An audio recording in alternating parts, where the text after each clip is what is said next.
Good evening, everyone. Welcome to FPL BlackBox, the second video on the channel for this pre-season. Hopefully everyone is getting into FPL mode and shaping up well ahead of the new season. I know one man who likes to get inside of FPL mode.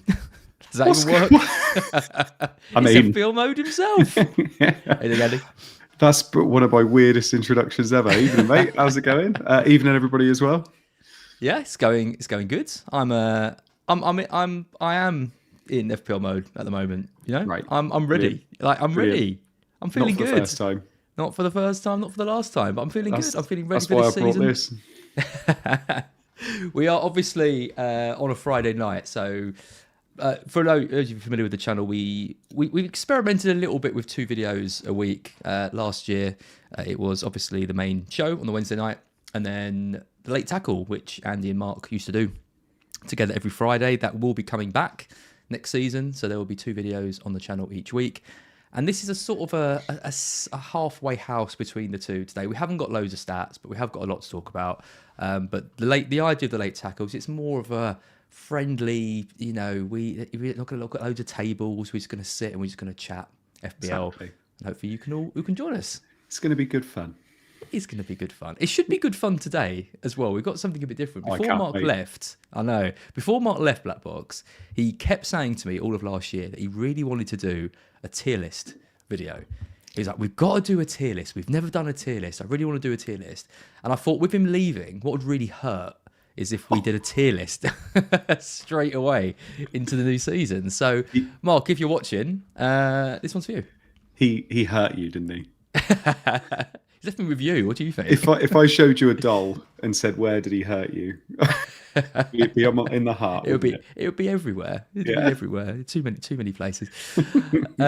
So today we're going to be looking at a tier list. It started off, Andy and I were going to look at 20 players that I thought were interesting, and then that expanded to 30 players. And now it's 70 players that I've done a little graphic for. So we have got a spinny wheel set up, and we're going to be randomly taking the players from the spinny wheel. I've got a timer as well, because you know we could end up talking for like 15 minutes about some players. So we've got a 2-minute limit on players, and we're going to try and get through all 70. So that is the aim of this stream. So let's see, because I didn't realise how many players there are that are actually like all right options. Yeah, it's great. I mean, how many do you reckon we're actually going to get through? Do you think we're going to get 70? 10, 15. I think we could do all 70, mate. I think some of them we're going to look at and just be like, look, that's obviously F tier. You know, how much you need to say about certain players. I don't know. I think it's going to be... I'm going to say something to you now that you've wanted your dad and Mark to say to you for many years. I believe in you, Az. Wow. We can do it. It's going to take good timekeeping. So, I mean, we're already 5 minutes in. We haven't even started yet. So we should probably crack on. Before we do, I want to shout out to Trevor again. For those of you who are familiar with BlackBox over the years, maybe you're tuning in for the first stream, maybe you missed last week's, and you're here for the first time. You will see that we've had a funky and fresh new graphics overhaul. Everything's different. If you go over to the Instagram, where Andy's in charge and posting loads of great content over there. Follow it right now. Get us to 1,000 and his bonus. We've got some great graphics over there. We've obviously got like a new social badge. We've got a new logo. The stings are different. Everything's different. And we owe it all to Trevor Thompson. So if you're looking for a graphic designer, I can honestly say Trevor was absolutely amazing. This is some work that he did for a tree surgeon company, and you can just see all super clean, all the fonts he uses, all the colors. He does like shirts, he does vans, he can do you signs, he can do you all the mobile stuff over socials, he can do you whatever this stuff is. He can do it all. Whatever you need graphic wise, Trevor is the man. So I would urge you, if you're looking to have any kind of graphics done, whether you're starting your own YouTube channel or your business could use something or anything at all, or if you've got friends who, you know, in the market for some graphic design, have a go with Trevor, because he's been really great to work with, and I think he's done a really nice job. So thank you very much, Trevor. Good man, Trevor. Good man. Right. Can we put him S tier? Yes, we should. I haven't done one. I don't know what he looks like. He's very mysterious, just in the background, just just making graphics like a Van Gogh, but like a digital age one. Right then, here we go. Here is the tier list. There you go. We've got the wheel on the right. Can we establish how we are actually doing these tiers? Because I know what's going to happen. People are going to take this out of context. They're going to see the list at the end of this and go, what is this? So can we just establish the ground rules now, please? The problem with this is real evidence, isn't it? When we put a player in like D or E and he finishes the season on 200 points, we are going to look like absolute mugs. We talked about this. What we're going to do is we're going to rank the players from S to F tier. So there's 7 tiers, S being super and F being fail. Don't pick them. Super. And it's going to be basically players that we think are good picks for the start of the season. So players that you should have or be thinking about in your game week 1 team. So that will take into account fixtures, obviously, for example. So there might be perfectly good players who don't have very good fixtures that we don't think is a particularly good pick. It takes into price their price as well. So don't be surprised if you see some like 5, 6 million options ahead of like some 9 million options, because obviously we're taking that into account too. And then obviously how we think they're going to get on over the first like 6-7 weeks. Something like that. We can also discuss a little bit how we think they're going to like do for the rest of the season as well. But it's mostly focused around not in 2 minutes, mate. Not in 2 minutes. No, just stick to the script. So basically, by the end of this table will be, these are the players you should be picking, and the people at the F, these are the players you shouldn't be picking at the start of the season. That is the plan. That is the aim of what we're trying to do. Easy. Excellent. Because there's 2 of us, obviously you might think of players in A tier, I might think of players a C tier. In that case, we'll go with the middle option, the average option, to put them in B. If we're only like one box off, so if I say A and you say B, then we'll go up. We'll go up to the top one, just to avoid any arguments between us. We haven't got time to argue about this stuff. So no. If there's only one box in it, we'll round up. Love and let us know, obviously, as we go through. Let us know in the chat if you agree, disagree, where you would put these players as we go through. All right, you ready? Let's give it a go. I'm ready. And cheers for everybody that's in the chat as well. So, like Az just said, chuck us in any tiers that you think, or if you want to argue with us. I'm sure you won't. 70 players, Andy. Let's do it. The wheel's going. We didn't account for the fact that the wheel might take some time to spin as well. Yeah, that's true. Do we want the noise? No, I'll mute it. No. We don't need the news. I can do the noise. It's a really strong one to start us off. It's Jacob Murphy. Ouch. What are your thoughts on Jacob Murphy? So Jacob Murphy, when I'm having a look at Newcastle, they've obviously got a pretty rough start for the first 2 weeks. They've got Aston Villa away, Liverpool at home. They do then have Leeds and Wolves, and you would have thought Jacob Murphy would be in the team. Alanga's obviously just joined now as well, but he did end the season really well. I think with the uncertainty about Isak as well, I'm not loving the Murphy pick at all. So I'm going to be going, in terms of whether I think you should start with him, I'm going to be going with an E. An E, yeah. It's a player that obviously did really well for us last season, and that is going to mean that quite a lot of people. He got about like 150, 160 points in, and everyone had sort of written him off. So fair play to him. But yeah, I can't imagine too many people are going to be picking Jacob Murphy with Alanga signing. So I think I agree. I think he's probably an E pick. E. Nice. 1 minute. 1 minute. I can't find his picture on here, so I'm just going to put a new one in. There you go. Oh, look at this! I have got one of him. Oh my god! I was expecting you to type this in. This is lovely. No. I've got pictures of all of them. I just couldn't find Murphy because I've got 70 on OBS. Okay, we're off to a good start. Right, let's remove and spin the wheel again. Oh, this is. I'm so hyped for this. Murphy to start us off. I just got to remember to press the right buttons as we go. Okay, Kelleher. Ooh. Goalkeeper, 4.5 million. Yeah, so, I don't think the fixture's that bad to start with. The reason I do like Kelleher is because he's got a 4 million backup in Valdemarson, who's just sat there. So you're only spending 8.5 on your keepers. I don't think you can obviously do that if you're looking at a bench boost 1, but I don't mind Kelleher as an option.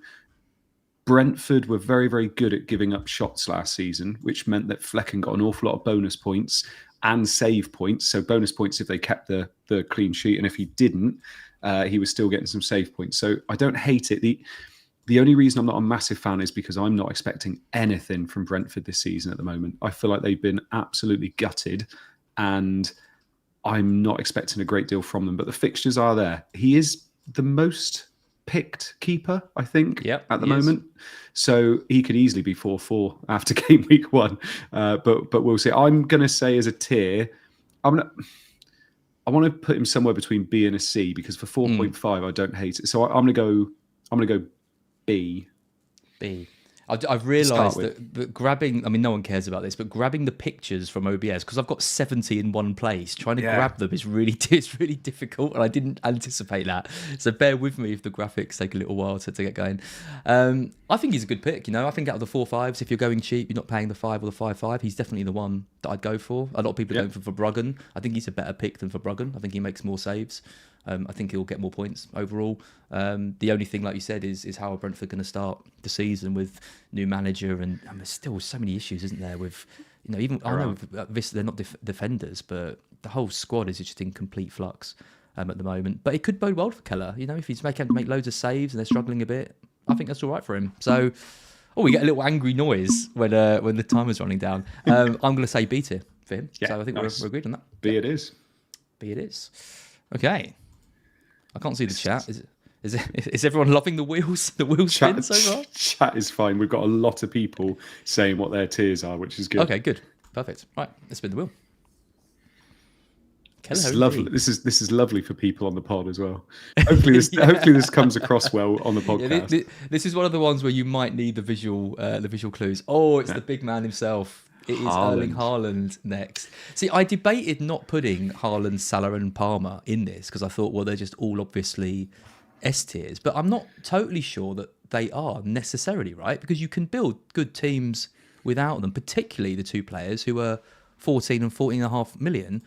Haaland obviously struggled so much last season. He was amazing for us at the beginning of the season, always has been when he's been in the Premier League.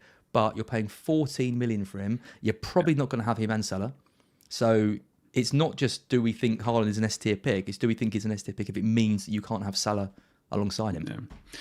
And if you look at the fixtures, Wolves, Spurs, Brighton, Man United, we saw it last season. He can get 7 goals in 3 games, and there's nothing to say he can't start like that again this season.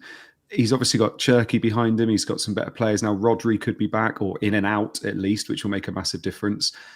I don't think I'm going to put him as S-tier because I think there's only a few that will go in S tier, and I think Salah's obviously one of them. And I don't think you can compare him with Salah. If he matches Salah in terms of goal output, Salah will still be beating him. So I think personally, I'm going to say he's A, because I think if you've got him and he does well, you're going to be laughing because he's less than 20% owned. Yeah. So I'm going to put him as A tier, but there's an awful lot of caveats with that, obviously. So I'm going to go A tier though. Are you considering him even slightly for your team? Not yet, no. I haven't considered him at all. Not yet. I'm going to get to the point where I try a double draft, where I try Salah and Haaland, but I don't think there's any world where I go without Salah. So, what about if Isak was to sign? I mean, last week, obviously, I said it was going to happen, and I was very bullish about that. So, I've been proved right once again on these streams. What can I say? Do you think Haaland over Salah is better if Isak joins Liverpool? Do you think that is in any way impacts Salah? Or I mean, it's tough to see whether Isak's going to start. Well, I mean, he probably will, won't he? But it doesn't look like that's going to happen now anyway. So I think those people that are going Haaland and Salah, it's a different conversation. But Haaland over Salah, I mean, Salah's going to go in S tier for me. And I think Haaland's just below it. I know. So I think Haaland's A. I'm between A and S tier because I think if people are picking Haaland over Salah, I don't hate it as much as some people do. I think it's viable. I think if Isak signs, I would be more tempted by Haaland. But as of right now, I think I agree with you. I think that we're put him in A tier for now. Yeah. But things could change even between now and the end of the season. I think Haaland in A tier. What's going on? Right. Spin the wheel. This wheel takes ages, doesn't it? The timer seems to be stuck at 5 seconds as well. Yeah, that's right. That's because we were about to... It makes a noise. I might mute the noise, actually. The noise was fun at the time. Okay, Marmoush. Instantly straight over to another Man City player. I've actually just put Marmoush into my draft today. I like it. Basically, Haaland is the only player you're going to pick for City that you are pretty sure, or you know, is going to start for those first 5 games if he's injury free. Marmoush, I've got no idea. I've got no idea how many of those games he's going to be playing. what, 3 out of 5, maybe 4. And I think for 8.5, when you've got Wirtz there who's basically going to play every game, I think it's tough to pick Marmoush because for the value, I just think it's tough in the middle with minutes. So he's going to be lower. I think he's going to be C for me. I think that's mad. See, the first one I knew we disagree. It's minutes. Yeah. It's minutes, but I mean, what he did when he joined the league was fantastic. But Haaland was out as well. But when Haaland came into the team, I was impressed with Marmoush. I thought it was Haaland dropping deeper, and Marmoush was the one going forward. I do agree that there's a lot more competition. You know, if Foden's going to come back, if there's going to be Doku there as well, the role of Rodri, Reinders, Cherky's there too. But I think Marmoush is too good for him not to use. I think 4 in 5 is probably right, and I think if you've got an 8-5 midfielder now as well, like he doesn't operate as a midfielder a lot of the time. He's almost like Salah-esque in how far he gets forward. That almost compensates a bit for the fact that he's going to be on reduced minutes. What tier did you say? D? C. I think he's a B tier, and with the rules we've got, we'll run. He goes up to B. That's fine. That's fine. Yep. Okay, let's see. I can grab him. Good. Here he is. He's quite good as well because the thing on the top right actually has the player name on it. I didn't think about that. Well, that's what I said when I saw it. It's the wheel of names, isn't it? And I know it always comes up. What's everyone saying about Mom? Literally, I've got like 7 tabs open, so I can't see anything in the chat. If you wanted to get any comments up as we go through, feel free. What's everyone saying about Marmoush? Everyone agree with that? B tier? No, most people said C or B. Yeah. C or B. Okay. Although, where is it?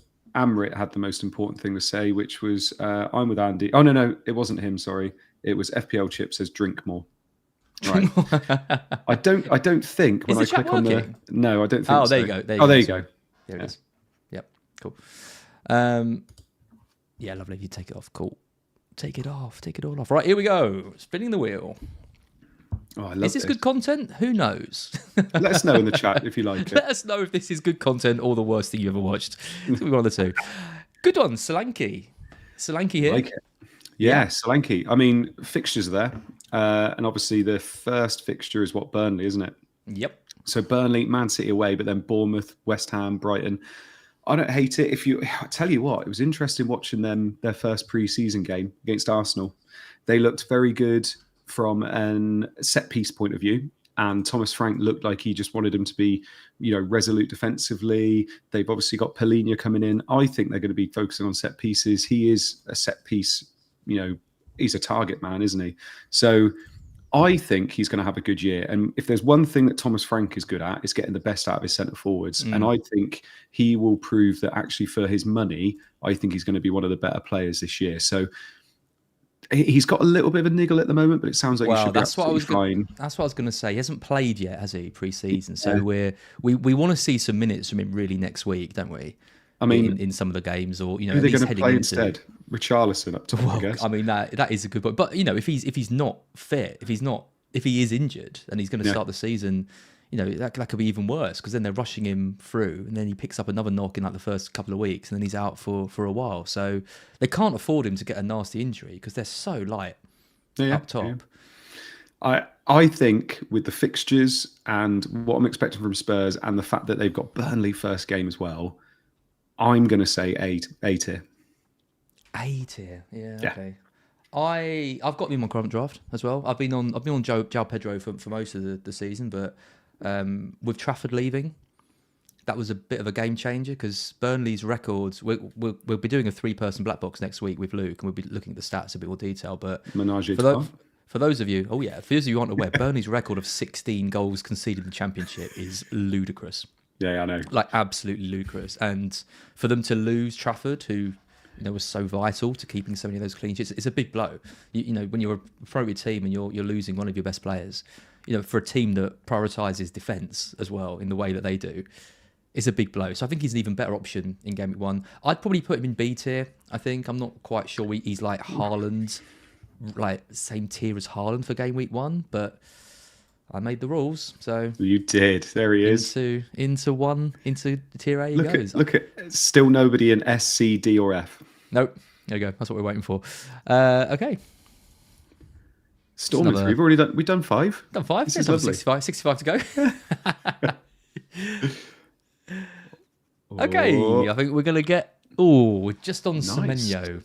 Semenyo here. Not too many Bournemouth players being considered. Not too many in people's teams.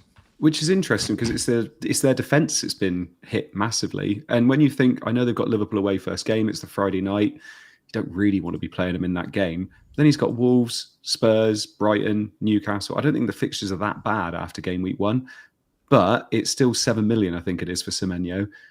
I think he got braced last game of the season, doesn't he? So he can show you what he can do, but he's frustrating to own. So I think with the fact they've got Liverpool away first, and I'm not sure whether I would want to have Cliver instead, or even Evan Nielsen. I feel like they're better picks than Semenyo. So I'm going to be putting him in the D tier, I think. D tier? Harsh. I am. See, I think there's a player there. I think there's someone who...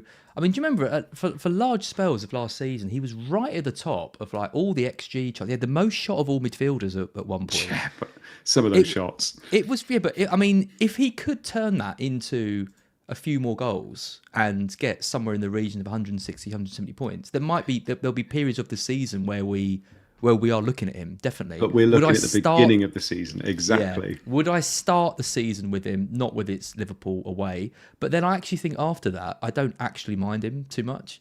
I actually prefer him to Cliver and maybe even Evan Nielsen as well. I think they're probably quite similar, but I think I maybe even over Evan Nielsen. I'm going to put him in C. So C it is then. I think one problem with this plan is that if one of us wants to overrule the other one, we can just go up one tier. And we can. Yeah, you basically always get it. I think C for me. Okay, fair. I found it quite quickly as well. Okay. So Justin says this is like Eurovision. That's what we're going for. Oh, that was quick. Ah, my boy, the Serb. Always trust a Serb, says Jelena. Milinkovic. Right. I love him. I loved him last season. I picked him. I can remember asking Mark who to pick, and he said, well, Milinkovic likes getting on the end of crosses. And I picked him, and he was brilliant. They've got Brentford, Crystal Palace, West Ham, Arsenal away, but then Burnley. They're one of the best teams in terms of CBIT from last year. One of the best teams in terms of defences and what they did in terms of bonus. He loves an attacking goal. I think for 5-5, because you've got to obviously think about the fact that he's got CBIT now as well, I think I would put him in A. I think he's that good. I think to start the season, I think he's a lovely pick. I'm not going to disagree with you at all. I think if Forest don't have to be the best defensive side in the league again next season for Milenkovic, Murillo, Williams to all be great options. I mean, at 5-5, I mean, you know, if he can get 150 points for the season, like you're looking at someone like Rodgers for 7. Like he got what 160, 155, 160, and he's going to, and that is like rare for a midfielder to be. Like those are good for a defender to be getting near those numbers. I think he can do it again. I think he can get 150, 160 points for Forest this season because he's got that goal threat. He gets the DEFCON. Unless Nuno gets sacked and they start playing a completely different style of football. Which I can, No, Forest are great for that. You know what? I'm going to put him in A with you, but it would not surprise me if in 6 weeks' time he is the top scoring defender in the game, and people are going to and has had a massive price rise. If he gets a goal first couple of weeks, you know. And the thing I like about Nuno as well is that he literally says the first thing we want to do every game is make sure we keep a clean sheet, which I'm like, that's lovely. In terms of FPL, if he was 5 million, he would basically be in every team. Yeah. It's the fact he's 5.5 that makes people err on the side of caution. And the fact sells is 5 as well. But I think 5.5, I would put him A. It was our chat last week actually that swayed me towards it because I had Murillo in at first, and then we were talking about it, and it was like, yeah, but you get the goal threat with Milenkovic, and you still get a lot of the time the DEFCON points. I was like, yeah, you're completely right. So when he bangs me, Andy, I owe you for that. Oh, no worries. Not the first time you said that to me. Milenkovic done. Always trust a Serb. Always trust a Serb. Yeah. Who's next up? I think we've got Lacroix. Interesting one. A lot of people going for Munoz, obviously at 5.5. Lacroix does very, very well on DEFCON, and he's only 5 million. So, it's pick your poison. Do you want the Defcon points, the boring safe pick from Lacroix, or do you want the crazy monster haul potential of Munoz?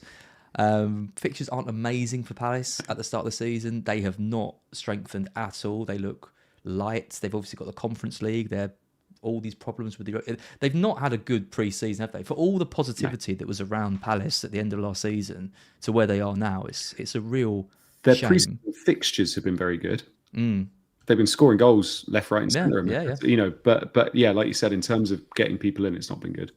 Yep. Would you consider Lacroix for 5 million? He's obviously great for CBIT, which obviously a lot of us are thinking about, and the fact that they've got Chelsea away, Villa away, he might actually get those 2 points in those games. But really, what you're hoping for from those first three: Chelsea away, Villa away, and Nottingham Forest at home. Probably no clean sheets whatsoever. But then it gets nice, and it's Sunderland at home, West Ham at home, West Ham away. If you're picking him, you're most likely going to be benching him 2 of the first 3 weeks. And for a 5 million defender, I think that's a bit tough. I'd rather have Chris Richards for 4.5 and bench him and then unleash him in game week 4. So Chris Richards. Chris Richards. So for me, I'm hovering around C or D. But to start the season, I think he'll be a beast at some point. But I think to start the season with those first 3 fixtures, I don't like it myself. Okay, what are you going to say? C or D? I'm going to say D. Going to say D. So I'm actually going to change the rules right midway, which probably shouldn't be doing. I think where we've got it, because I want to put him in C, but I don't think we should just automatically round up. I don't actually like that rule. I think the chat should decide when it's between us. Seeing we've got 1,000 people watching live as well, which is amazing. Thank you. Oh, amazing. Make sure you like and subscribe to BlackBox if you want more of this, and also check out the Instagram. Lots of stuff being posted over there. Luke videos. If you're wondering where the hell Luke is, he's over on Instagram at the moment doing a load of content. So I've check never that out. seen him topless so much. No, if you want to see Luke topless, Instagram is the place for you. So yeah, let's hand it over to the chat. I say C. Andy says D. Where do you want Lacroix to be? I see quite a few C's. I see it's quite split, isn't it? I think there's more C's. I think C's winning it. Yeah. Should we go with C? Yeah. Yeah, we go with C. Fine. After all that, I could have just said what I said anyway. A couple of B's. Okay. Crazy. Next we have. Make sure you like as well. If we got over 1,000 people watching, make sure you like in the stream. Amazing. Good to see you all here. Okay, Mohamed Kudus. He is in lots of teams. Lots of people buying into the Kudus. I thought when he first joined West Ham, he looked electric. Really, really good. He was being considered by a lot. He had a pretty shocking season last year, didn't he? Did he? He got sent off, didn't he, at one point, which was the big thing. It was against Spurs as well, wasn't it? Yeah, against Van der Ven. Yeah. I mean, that first fixture is great. You can't argue against first fixture, Burnley at home. I think he could do absolute bits for Spurs under Thomas Frank, but I started with him and I've now since taken him out for somebody that's probably a bit more reliable, which I'm sure we'll talk about later. I'm still going to say, though, I think he's a good pick. It's 6.5. I think he's worth the gamble. So I think he's probably B tier for me. I think he's going to show flashes, and I'm not loving the Man City away fixture, but Burnley at home, Bournemouth at home, and West Ham away in your first 4, that's not bad. And for a player like him that's quite streaky and can get at defences and get in behind defences, I think that's quite nice. So I'm going to say B tier. For 6.5, I think it's not bad. He started on the right in their pre-season friendly as well. Odegaard was on the left, which I thought was interesting. So, he can play. He can obviously play either side. We obviously think Brennan's going to be on the right for the most games. Son's probably on the way out. It all looks good for minutes and things with Kudus. I'm not overly enamoured with it. I've owned him in like draft before for quite a while, and he's always been really, really frustrating. It's really hard to know when the points are coming, and he can just have these spells where he just doesn't look right. You've got to think, though, new team, new manager, the bounce is going to be there for him. I don't think I want to put him in B. I'd say C. So let's hand it over to the chat and see what they're not loving him at F all. for flop. There's some E's. There's some D's. Should we make him the first one in D then? Should we put him in D? Yeah. Oh no, I don't think he's I don't think he's D. I think he's C. To be fair, it's looking like an average of about a C in the chat. Yeah. So let's go C. Let's go C. Yeah. I think that's fair. He's not bad enough to put in D, I don't think. I mean, a lot of people hate the Kudus as a pick. They didn't realise I know. Yeah, It's because he's template. That's why. Oh, my boy. My boy, that he's my Barco of this season, kind of. I mean, he's not exactly an unknown like Barco was, is he? But he is the one I've been talking up across different videos. Is Declan Rice? You did a short. You posted a short on Instagram about me talking up Rice. I've been on a scout stream talking about him. I think this is the breakout year for Rice in FPL. We're going to differ here because I'm thinking about the first 5 fixtures. If you told me that are you going to put him in S or A, aren't you? That's where you're aiming I wouldn't put him in S. Come on, I'm not that into He's got Man United, Liverpool and Man City in the first 5. He's got Leeds at home and Forest at home, which are, not bad, obviously. But I'm just, unless he does have this really mad moment where Zubamendi comes in, which means he becomes a pure 8 and he is just box to box constantly, and he's in that box. That's what he's alluded to. That's what he wants. That's what he said he wants. Is he going to be allowed to do that against Man United, Liverpool and City? True.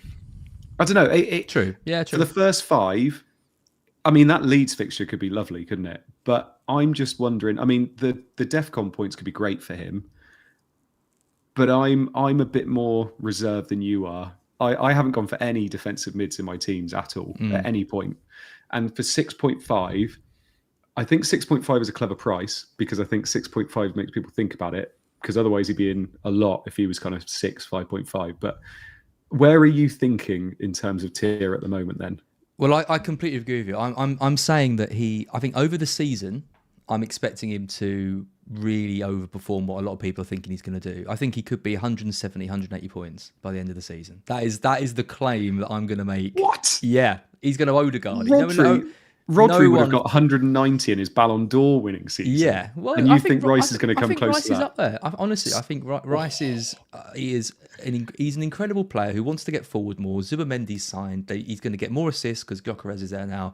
I think he's going to be great. The issue is we're not rating him over the season. We're rating him for the first 6 weeks, and the fixtures aren't great. I completely agree. So I can't put him in S or A off the back of that. So I'm thinking B. I'm thinking B for him. Over the season, I think he's an A. I was thinking C. Okay. Chat. I'm happy to go. B or C. I'm happy to go with the chat. Maybe I'm completely wrong. I'm seeing quite a few C's already. What do you think about old Declan Rice? No one's got any faith in me anymore. I know how it is. I don't blame you. Lots of C's. Lots of C's. Yeah. Okay. C. Fine. Yeah. Sorry, Declan. Take the beer off, as some people say. You'll all see at the end of the season, putting my boy Declan in C tier. Okay. We're doing all right. We need S, D, and F though. S, D, and F. Who's going to be our first F tier? It's not going to be. Oh, we could be. Oh, is that Reece James? It's Reece James. Hello. James C says this is a good format. Thank you. I had no idea whether this would work or not, so it's something a bit different. Reece James. Oh my God. Any temptation? No. Like literally none at all. None at all. What? I don't even know what he is now. Is he 5'5"? 5? I'm guessing 5. I don't know. I think he's probably 5, isn't he?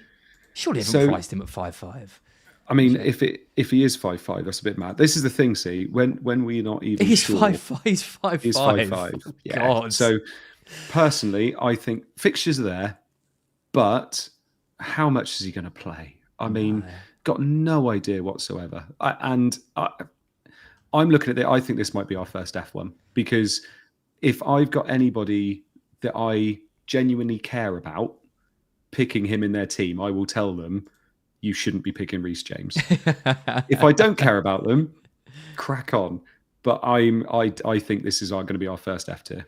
Why is he on the wheel? Says I am 1974. He's an FPL legend. He's royalty. Look, he's on my wall up there. This is a player who, if he's fit and firing and, starts 30 out of 38 games, he could be one of the best picks in the game. He's someone, he's someone a bit different. He's someone to talk about, but he ain't great. He is not a good pick to start the season with. You want to see him playing a bit before you make that move, surely. I don't even know if he's going to start first game of the season. Yeah, I think he's an F for me. I would strongly suggest no one starts with Reece James this season. By the way, people in the chat are already getting annoyed. remember, this is for the first like 5 games of the season. We're not picking based on who we think is a good player. Otherwise, this is for the Declan first Rice 5 would games. be. Exactly, exactly. Okay, good. Sorry, Reese, you are a legend, but you're in the bottom tier. How the mighty fall. A lesson for us all. One of them all. We're going to get my boy. No, we're going to get God. Granit Xhaka just signed for Sunderland, despite Ten Hag saying there's absolutely no way he's going. Do you see his interview he did for Sunderland? No. Oh, yeah, I know. Where they're like, what do you love about Sunderland? He's like, great club. Football. Good team. There's people talking about him. I think Harry posted something about him being like, is this the budget like midfielder we all need? No. I think when you've got Enzo Lafia at 5 and Xhaka's at 5, I think you go Enzo Lafia. I mean, Xhaka's going to be interesting for DEFCON points. I think someone worked it out that he would have got it. I think there was a 13-game stretch at one point where he would have got it every week.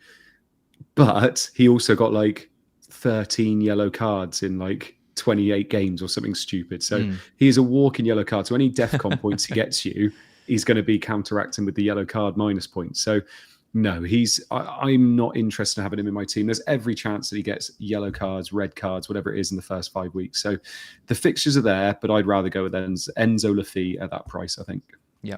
Mr. T says, I mean, he played in the role for Arsenal that I want to see Rice in this year, because he was box to box and he did really, really well. No one really gave him a chance when he was in that Arsenal team, and he performed really well. The fans were well against him. He used to get red carded all the time. He's kind of got that out of his game. He started scoring some goals.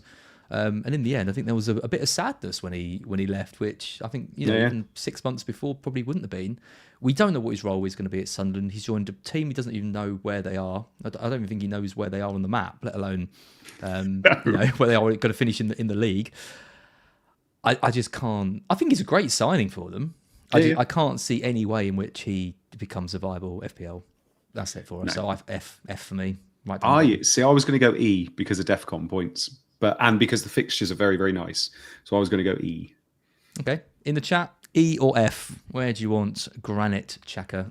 Is he Reece James level, or is he Jacob Murphy? Jacob Murphy. Look, I think Jacob Murphy's a bit lucky not to be in F, actually.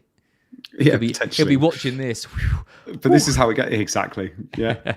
He'll be watching it. He'll probably be watching it with Jermaine Pennant and Jermaine Genus. Jermaine Genus. The wild cards. Can't wait for that. Okay, Xhaka's in E. Sorry, Granite. Okay. Next up, we have... I think it's going to be another one of my boys, Carlos Baleba at 5 million. You mentioned Lafia at 5. I like him. I think he's a good pick. I think Baleba's a good pick at 5 as well. I cannot understand why anyone is picking Casado at 5.5. Yeah. When you could have Baleba at 5. I think he's going to do everything that you want Casado to do, and probably get booked a bit less. And I think he's got more goal threat than Casado as well. And I think if you're looking, I think he's worth the extra 0.5 over like a 4.5 non-playing midfielder. You pick one of Lafia or Baleba, right? I think he's going to go off and have a great season for us again. Yeah, I mean, do you reckon he's going to get any kind of attacking output? It'd be interesting to see. I mean, he's got it in him. I mean, he can drive forward when he wants to, and it's not the role he plays, but I think he'll be hoping to add a few more goals to his game. He's so young. He's like 22 years old as well. So he's already doing so many things well. If he could add a few more goals and a few more assists to the game, you've got generational player, right there. In the park. I'm going to say, because of, I mean, the fixtures aren't too bad. They're kind of middling, aren't they, with Man City stuck there in game week 3. If he was 5.5, I think I'd quite happily put him in D. Yeah. But because he's 5, and obviously he does save you a little bit, he might go up to C, but I'm kind of torn between C and D. The reason I want to put him in D is just to lose the D virginity, basically. That sounds awful. That sounds awful. That's really bad. I don't think it'd be fair to put him in D. Because it depends. Like, if you're starting him every week, obviously he's a D player, right? You wouldn't want him starting. But I think if you're wanting someone off the bench who can come in every now and then and can get somewhere between 2 and 6 points for you. I think he's absolutely fine for that. And what else do you really want? You can't judge everyone by like Rodgers and Palmer standards like in the past. Like if he comes in around 130 points, I think you'd probably be quite happy with that for 5 million. C for me.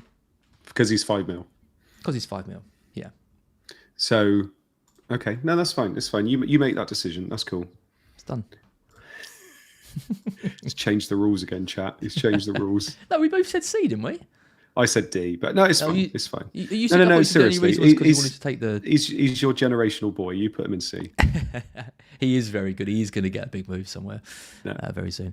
Pickford, our first goalkeeper. 5.5. They priced him quite high, didn't they? But obviously top scoring goalkeeper last 2 seasons. Yeah, they basically ruined him because they put him as 5.5, but then also put Tarkowski at 5.5, who we now know is going to be unbelievable because of CBIT points and everything. So I think they kind of ruined him. At 5, I think he'd be much higher up. They've got Leeds away, Brighton, Wolves, Aston Villa. I haven't seen him in any drafts, I don't think. No.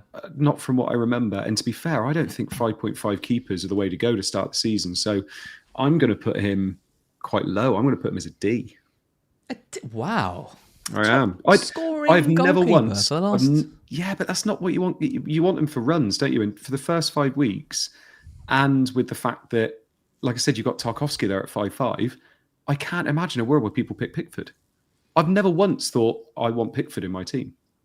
I think that's crazily low for him, especially with the fixtures the way they are. Yeah, because Tarkowski isn't even fit. He hasn't played yet, has he? He's nursing a bit of an injury. If you want to tap it, I'm not sure why you want to tap into Everton at the moment. They're also a team that's desperate for signings.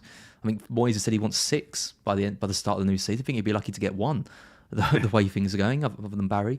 But like you say, like he is a goalkeeper that you feel like you can put him in and just forget about it. I think even some of the 5 millions, you might be tempted just to rotate them round, but you could put Pickford in for the whole season and just not worry about it at all. I think D's very harsh.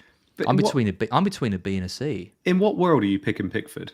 Because if Tarkowski's fit, you go for him. If you're on bench boost, you're not picking Pickford because you need 2 playing keepers.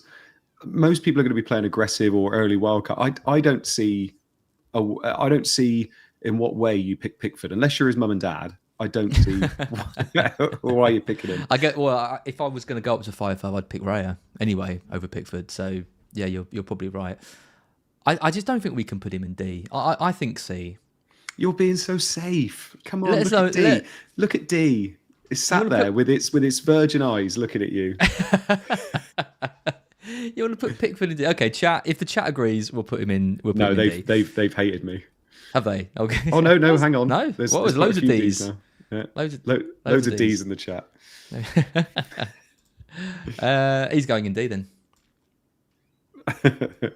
Yes. I think that we're gonna get some heat from that, I reckon. But it's interesting. It's quite a range, isn't it? That you've got D's, you've got A's, you've got B's. Like this one is really splitting people on where to put him. I would just ask all the people who are rating A's and B's, how many of you have picked him in your team?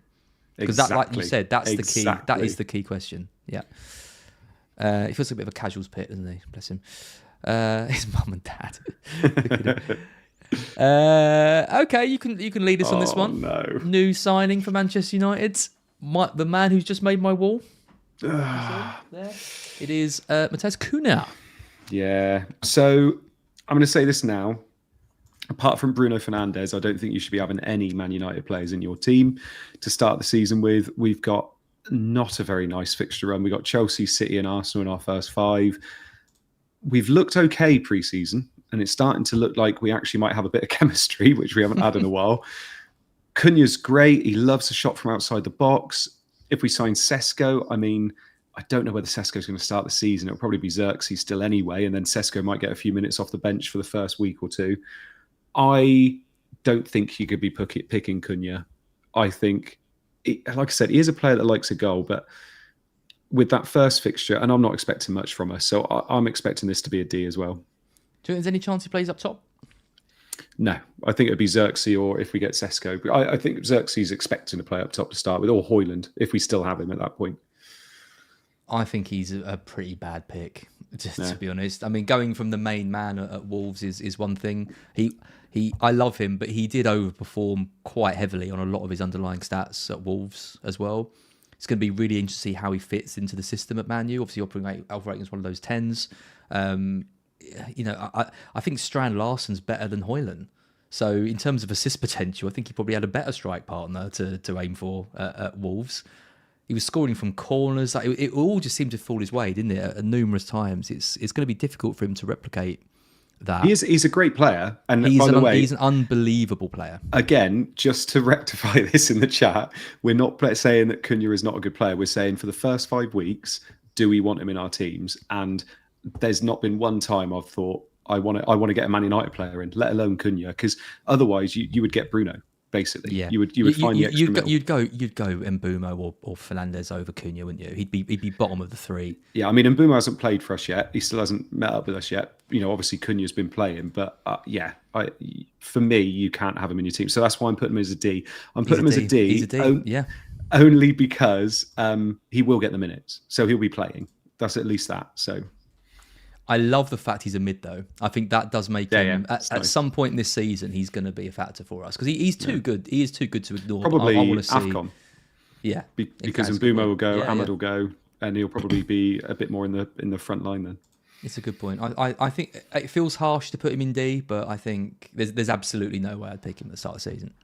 So yeah, we'll see. I hope he does well though. Absolutely love him. I think he's one of the best players in the league. Okay, next we have just over onto Aina. Sorry if you were hoping for Endai, but it's over to Ola Aina. We've obviously had one Forest player already. By the way, Andy, we've got 1,500 people watching. Have we actually? Yeah. That's actually viewers, or that's not concurrent viewers. That's actual viewers. Live. That is live viewers. There is 1,500 people watching. Thank you all so much for joining us on this Friday night. And there'll be lots of Friday night streams throughout the season, so make sure you join all of those as well. Can people in the chat actually clarify that is true? Because I keep looking at it saying like 500, so just check. I promise you it is true. That's crazy. I'm looking on the analytics. 1,456 live. Lovely. So Elena, I think Milinkovic and Murillo are clear of Aina and Neko, but Neko's actually really good for Seabit. Aina's obviously better for the bonus and for the stats he brings up during the game. But what is it? Because they're both 5, aren't they? Whereas the other two are 5.5. So with their fixtures to start with, and their fixtures are quite nice for 4 of the first 5, I don't think I can put him down lower than a C. But I think because you've got Milinkovic and that is slightly better, I'm going to put him as a C. I think C's generous. Oh, do you? I just wouldn't be going anywhere near him.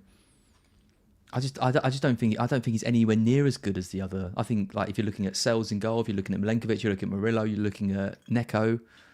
I know Aina, did he get the most points last season? Obviously not with Defcon, but I wouldn't be going anywhere near him. I think Williams is a much better option on the other side. I think he's got more goal threat and he does better on the Defcon as well. I think honestly, I think he's like an E. But if you're expecting clean sheets in those first 5, how can we be saying he's an E if like Milinkovic is great because of Seabit and goal threat and with those first 5 fixtures? I'm comparing him to the other 3 Forest defenders. But that's not what we're doing. But that's what he's 0.5 cheaper than the other 2. Well, okay, compared to Williams then. Compared to Williams, I kind of get it, but if they get 3 clean sheets in the first 5, he's also getting those clean sheets, so he's not that bad of an option. True. What are you saying? You saying C? I think C, but I can understand D, I guess, because also you got Sells there as well. Okay, I think D. Okay, well I'll take away from me then. I'll say C. What does the chat? What does the chat say? The timer did go out the window on this one, but only because we spent a minute talking about views. So yeah. It's fine. Caleb's not happy. It says you're changing the rules again. How you keep changing the rules, as I don't know. I don't know what he's talking about, but I agree with him. Typical Caleb, that is giving him all mouth. I'm going to put him in. No one's saying anything in the chat. I'm going to put him in C. Cool. Oh, no, I've forgotten what I'm doing. Chat's kind of in between C and D. So yeah. Okay, I was going to go E, so he's lucky to be in C. As I said, he's probably very happy with that. Okay. Don't worry, we're getting back to timers now. Just imagining all these players watching this at home. You can spin a wheel and talk about them as fantasy options. I know. Mitoma. I haven't seen him in a single draft. What is he, 6.5? He's always 6'5". I think he's been that for the last couple of seasons. I'll run's all right to start the season as well. Fulham, Everton, Man City at home. We'll score some goals across those games. Yeah. Do you still like Mitoma? Yeah, I think he's still probably the best option we've got. I know a lot of people are looking at Ruter and Minte and Welbeck up top, but I still think Mitoma is our best player, and he's the one who's going to get the most minutes. I know he got rotated out of the squad a little bit. We've got rid of Adingra now. There's not really anyone that can play on that left-hand side. The only other player that could play on that left-hand side was Pedro, and he's gone as well. So there's no one. We haven't got anyone that can play in Mitoma's position. So his minutes are safe. I think people are sleeping on him a bit. The only issue with him is that he never scores consistently. Nah. Well, like he'll end up like with a decent overall point score, but it's not normally in like spells. He has like 1 or 2 games where he looks great and scores some goals, and then just goes completely off the boil for like 3 or 4 weeks. So timing with him is almost impossible. I think it's probably an easy C for him. I don't think he's a bad pick, but I was going to go D. You're going to go D. I mean, like you said, he's in no people's drafts. Have you even considered him? Yeah. No, you haven't. Stop lying to the chat. At 6'5", who else is there? There's Kudus. There's Mitoma. You could save 1.5 and go Baleba. He's generational. Yeah, but he's don't you start. I think I have considered Mitoma. I'm honestly, I'm not just saying that. I have honestly considered him. He starts season strongly for us as well. He scored some great goals in early games of the season. Okay, I'll go with the chat. I say C, you say D. D or C, let us know. I think D is very harsh, but let's see what the chat says. Oh, we've got FPL Harry in the chat. Hi, Harry. Yeah, he's not happy about the Reece James ranking. Yeah, go on. We'll see if FPL Harry starts with Reece James. DC, DCC. Sounds like a Nothing But Thieves song. D, yeah. Quite a few Ds. Yeah, quite a few Ds. All right, D it is. There he is. I think that is incredibly harsh to Mitoma. My dad will be watching this and he won't be happy, but... Sorry, Caro. Okay, we go with D. Fine.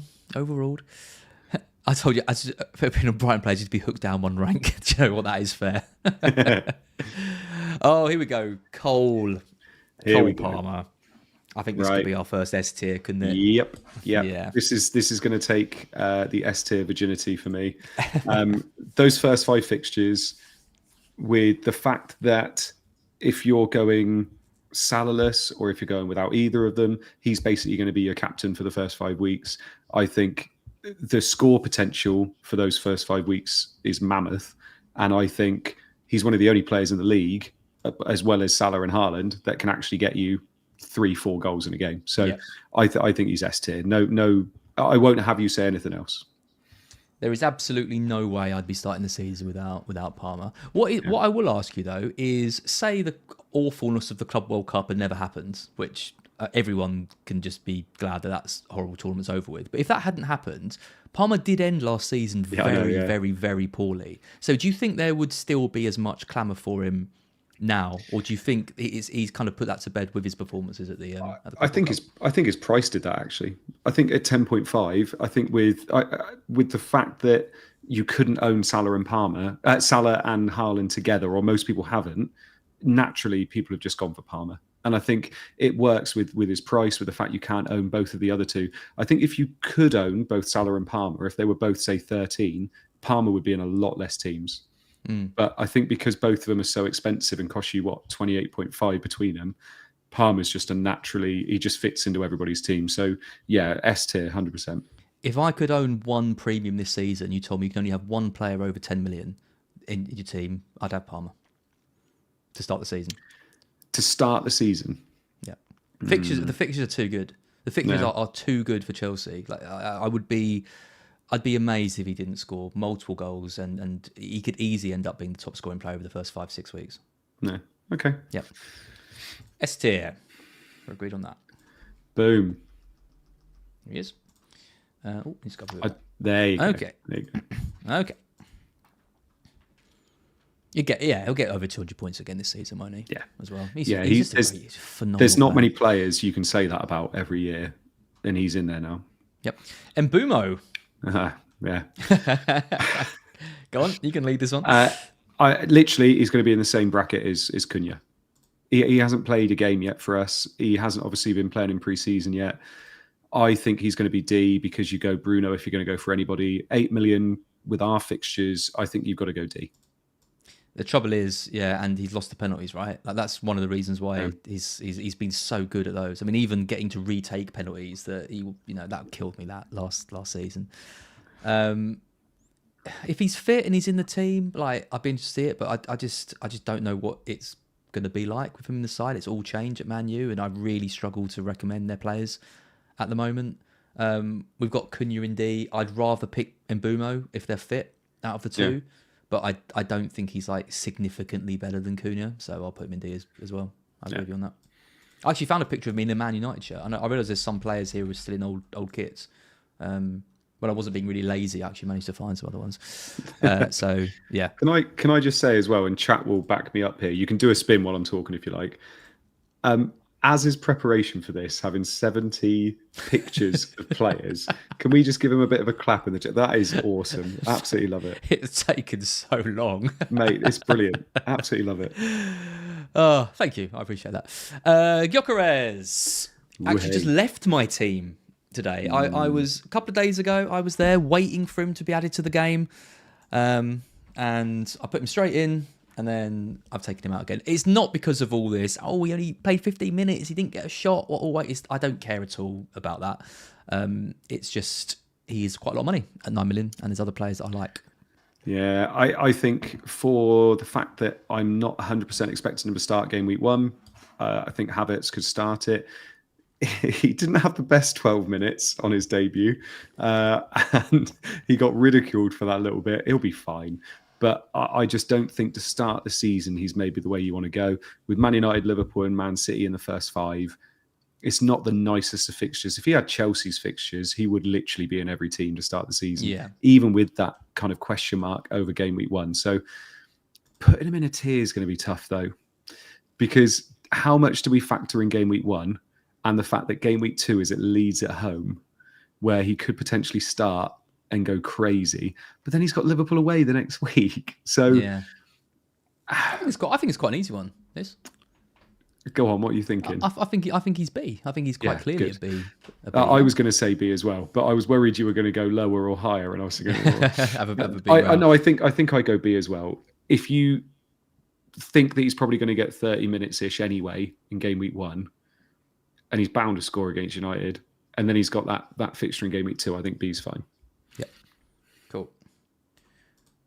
Right, we're approaching the hour mark. How many players have we done? 1, 2, 3, 4, 5, 6, 7, 8, 9, 10, 11, 12, 13, 14, 15, 16, 17, 18, 19. We've done 20. We're going to need to speed up a bit. Right, come on. Let's do quick fire ones then. Quick fire. Yep. Super. We did have quite a slow start with 15 minutes. I reckon we're probably doing all right. Maybe not 90 minutes. Maybe we might need to go into 2 hours. We're not leaving, Andy. We're doing them all. God. Got any more Coronas? Couldn't need them. Okay, Reinders. Another Man City player. Yeah. What was he? 5.5. Scored quite a few goals for AC last year, didn't he?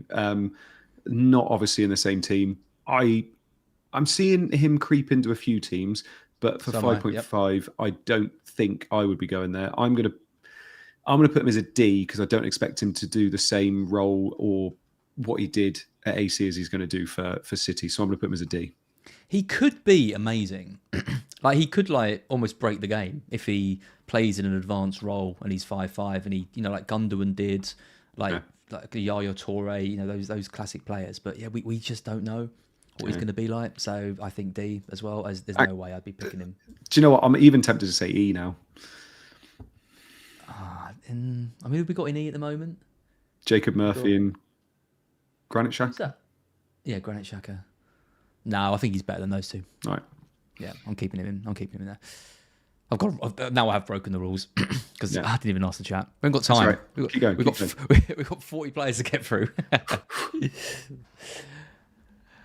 D is fair, says Caleb. Yeah, cool. Oh, here he is. Here he is. Big Mo. What do we reckon? It's an easy one, isn't it? Yeah, just put him straight in S. I mean, the fixtures aren't actually as nice as you think, but it doesn't matter. It doesn't matter. I mean, the fact he's got Bournemouth at home first, it's Friday night, and then he's got Burnley and Everton in the first 5 as well. Newcastle away, we just said Newcastle are a bit all up in the place at the moment anyway. He could score 4, 5, 6, 7 goals in that first 5. We saw what he did last year. There's no reason to believe that shouldn't carry on. S tier easy. I'd be surprised if we have any others in S, because I think Palmer and Salah are just so clear of everyone else. So I think that probably is the only two. He needs his own tier, says Daniel. Yes. Well, absolutely. Barco, and that's it really. Barco, Salah and Palmer. Yeah. I hate you. Okay. Storming through now. Here we go. We have now got, I think it's going to be Anderson of Fulham. Oh, of Fulham. Not 4.5 million. Not Fulham Forrest Anderson. Oh, good question. I've only got which one do you want to do? Actually, which one have we got? They're both interesting. I'm pretty sure it's Fulham's. Anderson. Right. So Anderson at Fulham. I mean, the fixtures aren't the best. Brighton away, United at home, Chelsea away. He is actually pretty good for CBIT. So that's the only thing that kind of saves him. But Fulham, bit of sluggish. 2 away games to start with. They do have Leeds and Brentford and 4 and 5, but I think this is, for me, I think this is another D tier one. I agree. I just don't think Fulham have strengthened at all. I think it's going to be interesting to see what they do this season, whether they regress a little bit.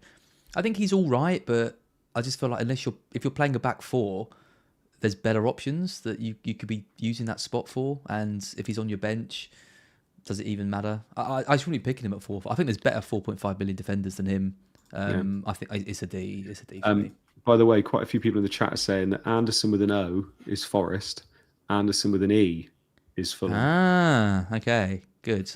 Well, I haven't done that, and he's gone now. So every day's a school day. Every day he's a school day. Yeah, just after you compliment my prep, and then we got something like that.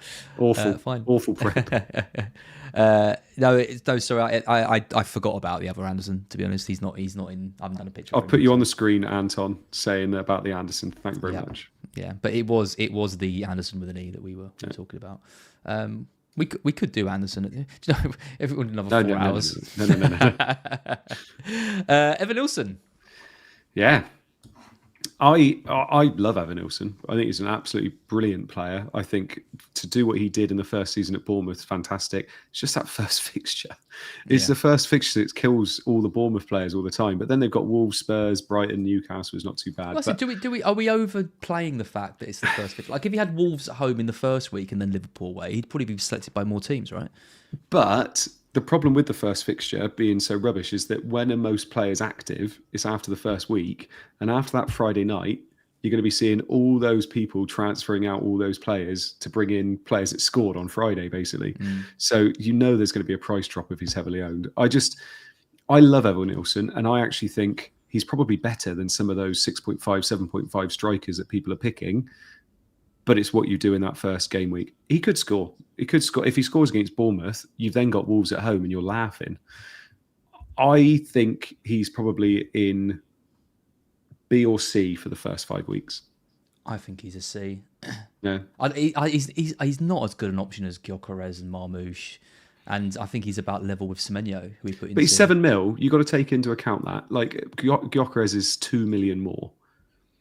Yeah, but he's still using a striker spot for him. I think we can fight. You can say B if you want. I think B. I'm going to say C. I think B. Let's let the chat decide then. A or B. Let us know. Some people are rating him. This is a very polarizing one. Quite a few people are saying F, and other people are saying A. By the way, we are going to end up with the perfect bell curve at the end of this, aren't we? It's just going to be perfectly curved. Say bell curve again. Bell curve. Yep, quite a few Bs agreeing with you. Okay, nice. Evan Nilsson. Chat, you are my friends tonight. They are, Thank aren't you. they? Yeah, they are. People are being very generous tonight. Yeah. Cool. This chart is starting to look Really good. Can you take a screenshot of this chart so I can put it on Insta after, by the way? Yes, of course I can. Thank you. Of course I can. Ruter, another Brighton boy. Seeing a few people mentioning him. It's a shame he's not 5'5". It's a shame he's 6. I think that's a bit overpriced for him. It's a big season. Don't shake your head. It's a big, big, big season for him. He's our record signing. He did okay last year when he played. We were a better team. Gruder came in at the end and played really well, and that's the spot that he wants in that 10. We've got O'Reilly as well, who can play in the 10. Ruter can play on the right. He can play up top. He will play pretty much every game because he's clearly trusted. I don't trust him as an FPL pick though. I wouldn't go anywhere near him personally. I think he's probably an E pick, and that's from me as a biased Brighton. Yeah. Brighton fan. He is what I was going for. Yeah.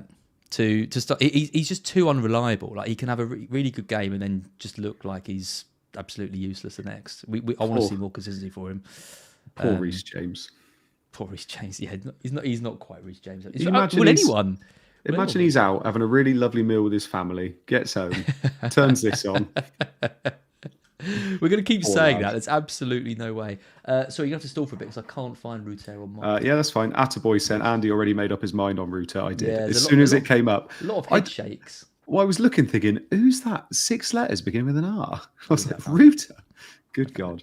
No. He's in. Okay. James C. Andy's bell curve, not ready for erasure. No, I know. I thought we were going to have another Brighton player then. Ooh. Is he going to... Okay, Livramento. Interesting one. Yeah, he's 5 mil now, isn't he? Yes. I remember looking at him up the other day because I hadn't considered Newcastle defenders at all. And it's because they start with Villa and Liverpool. And obviously it can't get much worse. To start the season at 5 million, he's going to be pretty low for me. He's going to be like a D. He's going to play, and obviously he's got a bit of attacking output as well. He didn't have much last year until it was double game week time. Not much. So I'm going to go D. I don't actually know how he does for DEFCON. I haven't even looked at that because that's how little I've even been looking at Newcastle assets. But I doubt it's good because it's going to favour the centre backs. He's got no attacking potential. The fixtures are awful. Newcastle are in big trouble if they lose Isak as well. Obviously they've signed Elanga, but not been a good window for them whatsoever. Haven't strengthened any of the positions really they need other than that right wing. No way would I be picking Livramento. No. You'd be picking him, I think. You'd be picking a centre back, wouldn't you? Because at least then you can get some C-bit points. Yeah. By the way, I said D, you said E, and he went straight in E. You just. Oh, did you say sorry? Sorry. I'm happy with it. I thought you said E. I thought you said E. I'm happy. We can put him in D if you want. No, it's fine. Happy with E. Okay. I won't bother asking the chat because I'll just agree with you. That's true. Will looks a bit smaller now. It feels like we're making some. I think it's like change player template. Yeah, we can actually see the players. Ndai, we teased him earlier. We nearly had him. He's very popular in the 6-5 bracket. He's in a lot of teams. I did a stream with Tom on Scout, and he was like, "I can't believe you haven't got Ndai. Look at those like early fixtures, all that." I mean, he looks all right, but it's Everton, isn't it? Yeah, he's the kind of player that you go into work and go, "Here's my team." And your workmate goes, "Who the hell's in charge?" He could be on penalties, which is obviously big. With the fixtures they've got, I get it, but I feel like he's the type of player because he was a forward last year, wasn't he? Yeah, he's the kind of player you look at and think after game week 1, Leeds away when they lose 1-0. And everybody will go, "Why have I got this guy on the team?" And I feel like that's the way it's going to go. But he is very template. He's in a lot of teams, like you just said. He's one of the ones. I've got McNeil. So I've gone the other way. I've gone 0.5 cheaper and gone McNeil. But yeah, I don't love him as much as a lot of people do. But if he is on penalties, then for 4 game weeks, he will be on pens. Yeah. So yeah, for 4 game weeks, if he's on penalties, how many goals are he going to score? How many penalties are he going to get in 4 weeks? Yeah, I'm going to say that he's a C personally. He'll be Everton's top goal scorer with 1 goal after 5 games. Yeah, probably. Yeah. Says Mr. T. I think he's somewhere between a B and a C. I think he's actually quite a good pick given the fixtures, the early fixtures, and you haven't got to keep him for too long because you can just get rid of him on the wild card. You said C. Yeah. I'd be tempted by a B. Let's see what the chat says. Whoa. I know. 6.5 midfielder penalty taker. Yeah, I think the 6'5" bracket is pretty rubbish, and he's one of the better options. This is the biggest disparity we've had. We've got D's, B's, S's, C's, A's. I found his picture though, so I think it's probably C's that's winning, isn't it? Yeah. Okay, we'll go with C. Fine. I think people have been quite harsh to players like Ndai, but what more do you want for 6'5"? He's on penalties. Absolutely fine. Okay, now we have... Oh, it's going to be the big man. Ooh. Chris Wood up top, 7.5, 20 goals season. What do you reckon? He's starting to creep into a few more teams. He is, I'm seeing him, yeah. He is. At 7.5 million, they've got some nice fixtures. He's starting to creep in a few more teams. He's on penalties. I'm thinking he's actually starting to creep up in my thoughts as well. So I think he's going to be in B or A. I think for 7.5 million, nothing's really changed in terms of how they're going to use him. I know he's slightly older now, but nothing's really changed in terms of exactly how they're going to use him. I know they've lost Alanga, but they've got Ndoye, is it? Yep. I think he's going to be B or A, personally. And I think when you've got Solanke at A and you've got Evan Nilsson at B, he's kind of in the tier just in between those, so it's a tough one. Yeah. But what do you think? Do you think A or B? I think B. I think B. I think keeping Gibbs White is obviously absolutely massive for them. If they'd lost him, he'd be absolutely no go. I want to see how they line up without Elanga. It's so important that him to that counter attacking team.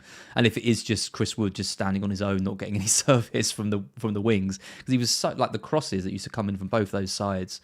Yeah, were so potent. I think this one's quite an easy B. I think A is probably a bit too generous, but yeah, fair. From the chat, it seems like B seems to be agreeing. And sometimes we care what the chat's saying, and sometimes we don't. Apparently, yeah. It's just how this stream's kind of working out. Okay, what goes into B? Okay, next we have...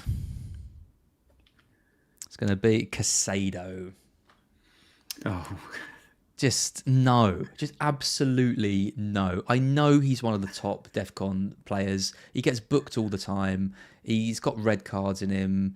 5. If he was 5, fine. You've got Baleba there. When are you ever going to want to play Casado? First 5 you're weeks. You're going to pay 5.5 million for him and play him over anyone else. The other thing for me is that he's not in my top 3 or 4 Chelsea players to pick this season to start the season. Like you got Palmer, Cucurella, you got Pedro, you got Sanchez. I would rather pick any of those over Caicedo. So although he's going to be the typical, I fancy a bit of C-bit tonight, and they pick Caicedo as opposed to actually they're going to do something for your team. So yeah, I think he's D or E. I think D because he could get you some C-bit points. So he could get you 4 points or 5. I don't think he's D. You think he's E, do you? I think he's E or F. I think he's a terrible pick. I genuinely hate it. I think it's awful. I'm happy with E. How boring have you got to be to pick Casado as like a starting midfielder? You watch. He'll come out. He'll be on the review team when it comes out. And of course he will. Of course he'll. Luke will have him. Oh, look at all the C-bit. No, he's everything. He's everything that we, No, it's not enough. It's not enough potential. If they'd got DEFCON completely wrong and he could be getting like 6 or 7 or 8 extra points a game. Well, go E because at least he's going to be playing. Yeah, let's go E. Fine. Yeah, Justin says as still hurts from selling him. Yeah, he really did break my heart going to Chelsea. I just wish he'd gone to Liverpool. I would have wished him well. We could have partnered back up with McAllister. It would have been great. Went to bloody Chelsea, didn't they?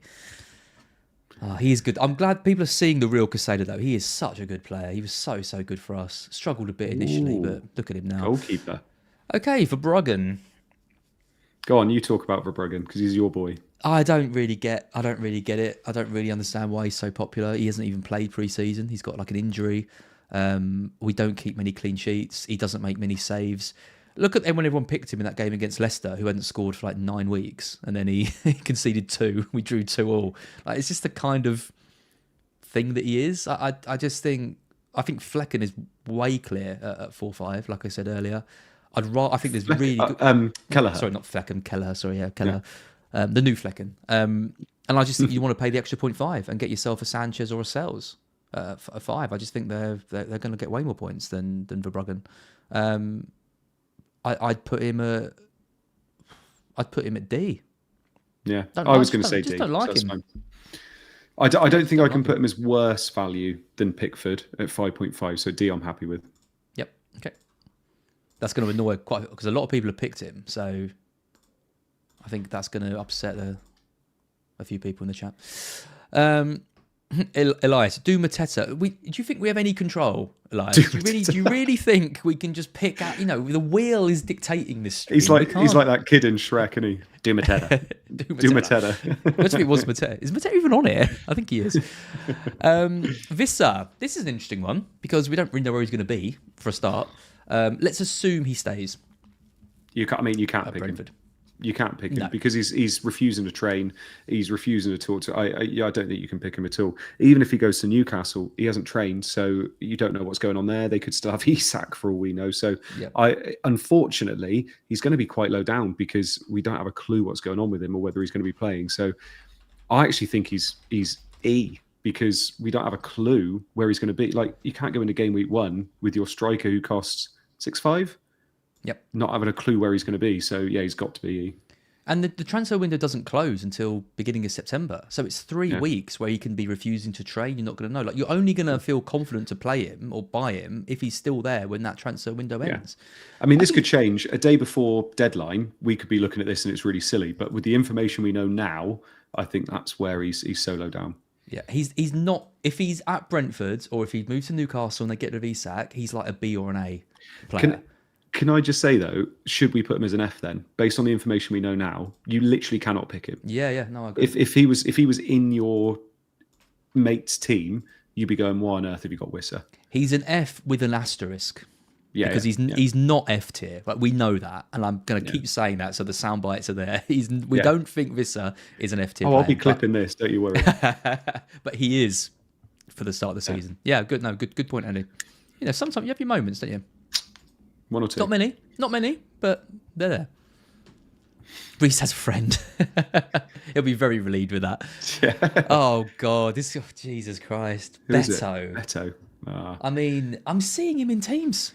Yeah. I'm literally seeing him in teams. I cannot believe anyone is picking Beto, but he is. You know why? It's because people filter it by price and what score they got last year. Yeah, and he's obviously one of the better performing. What is he? 5.5, 6? I think he's 5. I think he's 6. Actually, isn't Barry? Yeah. Is Barry 5.5? Barry's going to be leading the line, isn't he? And there's even talk about Beto going. So, I mean, this is good. We're starting to get into ones that are like E's and F's now. So, I don't think you can go anywhere near Beto. So, he's going to be. It's an easy E, isn't it? It's an easy E. Yeah, easy E. Who the hell is picking Beto? Like, have a word of yourself. There'll be teams out there with Beto and Casado in your team, and I just think, have a word of yourself. Beto could start the first game against Leeds away, but Barry's the man. It's not even Leeds away is tough. Like, just coming up and everything. I don't know. I wouldn't go to an end die or bust for me. Interesting one. Ain't Nori. Oh, I know. We want to pick him, don't we? Yeah, we do. 6 mil. I mean, he could be brilliant this season. Obviously, he's got AFCON. He could be brilliant. Wolves, Spurs, Brighton, Man United, first 4 games. It's the fact he's 6 mil. And is there any guarantee he's definitely going to play all of those first 4 games? But are we overthinking it? Are we just overthinking the fact that he's their only natural left back? They struggled in that position last season. They needed someone to offer that width. They've gone out and bought one of the best in the league for it. Why doesn't he just play? Surely he just plays majority of games, right? Because Gavardio can still move there, can't he? They've got so many centre backs. They can play a Kanji, Ruben Diaz, and Stones one game. I don't think he sees Gavardio as a left back anymore. I think he likes him in the centre back position. To start the season, it's 6 mil, and that's instead of picking Van Dijk, any of the Liverpool boys. I'm gonna say B. Yeah, I was thinking B. I can't pick him higher. I was between B and C, but I think he's more in the B category. Yeah. And the key thing is XF. Yeah. Expected fun. You get that with Ain't Nori because you're going to watch him bomb up and down that wing if he's playing, and you're going to love it. So He's the fun man's. You know, he's the I fun think man's. B's okay. Fun I man's think pick. B's okay. Yeah, I don't know what. Chats are pretty much B. Chats a B. Okay, that's good. People, Bellon says B, but if he was nailed, he'd be an S. Yeah, I kind of agree. Yeah. No, I completely agree with that. If nailed, then an S. Yeah, if he starts the first 3 or 4 games, he's going to be in everyone's. He's going to be in everyone's team. Yeah. Which will be when he gets rotated. Yeah, yeah. Of course he will. Once he hits that like 60% own mark. Yeah. Lewis Skelly, 5'5" Arsenal defender. Yeah, I don't like Arsenal's fixtures to start with, especially from a clean sheet perspective, which is why I haven't gone Gabriel or Saliba, who are the better picks. He loves a card as well. He's a bit of a wind-up merchant, isn't he? So he loves getting a card. So no, I don't think he's that good of a pick personally. Is he nailed? Like, I know he played a lot, but there's Calafiori there, isn't there, and Timber and Timber, yeah, exactly. So no, I don't think so. I don't think he's that good of a pick. I think he's a terrible pick. Yeah, I can see why a few people are picking him because you're trying to tap into Arsenal defence for 5'5", but just get Raya if you don't want to pay the 6. But I think you should have one of Gabriel or Saliba. Okay, you can make a slight case for it, you know, at the start of the season, the fixtures, but at least with them you get the goal threat or the DC. What are you getting with Lewis Skelly? You're just getting tough fixtures and you're paying a lot of money for him. Yeah, I think he's got to be E or F, hasn't he? I think he's an E or F. I think he could even be an F. I think he's a bit better than Visser and James. Yeah, that's it. I think let's go E. Yeah, let's go E. Yeah. Fine. He's in. We're getting through these now. Yeah. The wheels. Can someone in the chat count how many we've done, by the way? Because we need to use the time. We're doing all right. Ooh, Vardiol. Vardiol, we've just done 8 Nori. Are we going to put Vardiol in a different tier? Same price, a lot safer, but a lot less potential, you could argue. I think he's going to be hit a bit this year. I think he got an awful lot of points last year because he was one of the only defenders that actually played for City last year. It was only him and Ruben Diaz because they played Mateus Nunes at the back. I don't think he's going to be as good this year because he's playing that left centre-back role as well. The fixtures are quite nice for the first 4, but it's 6 million. Is he as good as Van Dijk, the Arsenal boys, 8 Nori? I think 8 Nori is going to be better than him, so I don't think I can put him. I think he's going to be B or C. He's either going to be at the same as 8 Nori or slightly below, personally. I think same. I think you can make a case for either of them. Whether you want to play it safe or play it fun, both good picks. I think both should do well by the end of the season. That's quite dividing as well because there's quite a few people in the chat that love Gavardiol. Yeah, but I don't think he's not the Gavardiol we've been seeing. He's not going to be that man from 2 years ago that's playing left back and going forward. And also, he's not the only defender now, so he's not going to be getting as many bonus points. I can see why some people would just want to put him in and just keep him all season, though. We're talking about Van Dijk, Gabriel, all these other players at 6. I think Vardiol is a completely fine pick to have all season. At 6 million, City should be better defensively. He could get 160 and 70 points quite easy. Yeah. I think B's good. B's right. Yep. He'll get goals. I do love Gavardiol. Yeah. Footy man legend as well. What are you calling me, dude? Then, dude. Oh, here you go, Bruno. Here we go. Right. Where did I put those two? Yeah, basically Bruno's going to be C or B, isn't he? Because he's definitely not A or S, and he's better than Cunha and Mbumo, even though he's 1 million more. So it's going to be C or B. It'd be interesting to see how he does if we get Sesko as well, and how much Sesko plays in those first 5 games. But the first 5 games aren't nice either. He does do a bit for C-bit. He's in between B and C for me. So if you're happy, you can pick which one, B or C. I think C would be harsh. Yeah. Because I think even if the DEFCON wasn't in, he's been moved back to DM, you'd be, you wouldn't be talking about him. But it doesn't matter what role he plays; he's still got ways to get points. I think he's a good pick. No, I think he is pricey, but it's Bruno Fernandes. I think if you're not going Salah and Haaland, you basically have Bruno, don't you? 100%. Yeah. Cool. We're halfway. Can't believe 36. you picked the United player to go B. I know, and look at that Kuna. We've got Kuna and the Boomer in D, and Fernandes. One thing I'm worried about is we're going to run out of space. We're halfway through. Do you reckon we've got enough room? No, we'll be fine. We'll be all right. Okay. Yeah, we got Mitchell and Barco to put in S yet. I don't think Mitchell's on here, unfortunately for you. Oh, I can't understand this one either. I cannot understand why people are picking Porro. We're not gonna get it. We're gonna differ on this one. I think. Are we? I think it's ridiculous. 5-5 for Pedro Porro. No a chance. I quite like it personally. I think Porro he's up there with well, he's not quite as good as Munoz, but he is up there in terms of his attacking output. Burnley at home to start with, Bournemouth at home, West Ham away. I would put him as a B personally. Oh, come off it. A B. I would. Yeah, I like Porro a lot. D. Really? So we put him C then? Maybe even E. I would be D or E. Yeah, I think he's an absolutely awful pick. I genuinely do. I think just pay 4-5 if you want. You know, if Destiny Doggy's fit for the season, he's so much better value than Porro at 5-5. Don't think he is. I don't think he is. So much better. I wouldn't be going anywhere near Porro. You have to ask the chat. You think B? I think D. Yeah, so it's C. Oh, we're going back to that one, are we? We're not. We did say. No, to be fair, most people are saying C. There you go. I don't want him to be in C. That helps the bell curve. Fine. Maybe it is good to rate me in a bit when I go on for one. Fine. Yeah, I can see the chat now. A lot of people are saying C. I'm turning off the chat because I don't want it to influence me, so I'm not looking at it when we're talking. Jorgen Strand Larsen. I think this one's people are sleeping on him a bit. I think. Yeah, I'm trying to bring up the fixtures each time. Yeah, I mean, first game's not nice, but he's got Everton at home, Leeds at home, Bournemouth away. I like Strand Larsen. I think he's a good player. And I had him in my team for quite a while until I went for 2 strikers instead of 3. I think at 6.5, I think he's the best at 6.5. I know they got Welbeck there as well. He's way better than Welbeck, I think, as an option. Although Welbeck on pens? Yeah, but he might not be on the pitch too often. We've got an 18-year-old striker we paid like 35 million for. We've got Ruta. Any injury he picks up, he seems to be just out of the squad completely too. Yeah. I really like him. I really like him. I don't mind him as a pick at all. And the Arias signing is big because that guy can play. Like number of chances he creates. I don't think Strand Larsen will be on pens.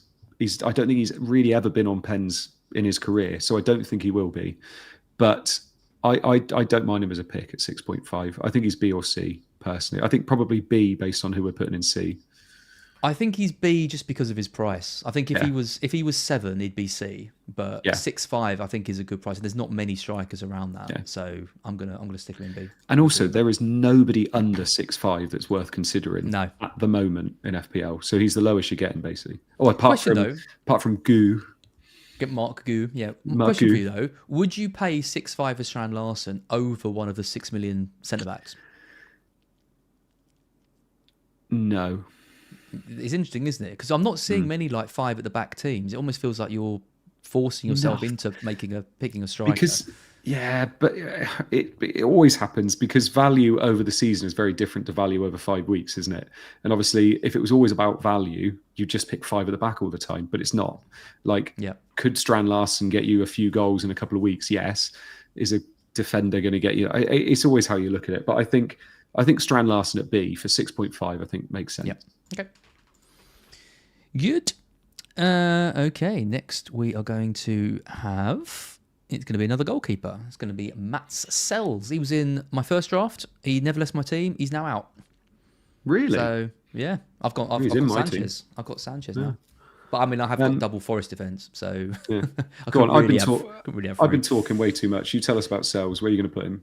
Have you?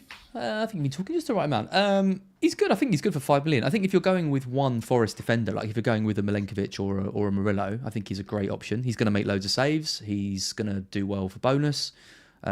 Forest, unless they're playing Brighton, don't score a huge amount of goals. Obviously lost Elanga. I think he's going to do really well. I think the best goalkeeper options for us are Sells or Sanchez. I think it's one of those two, depending on the rest of your makeup of your team.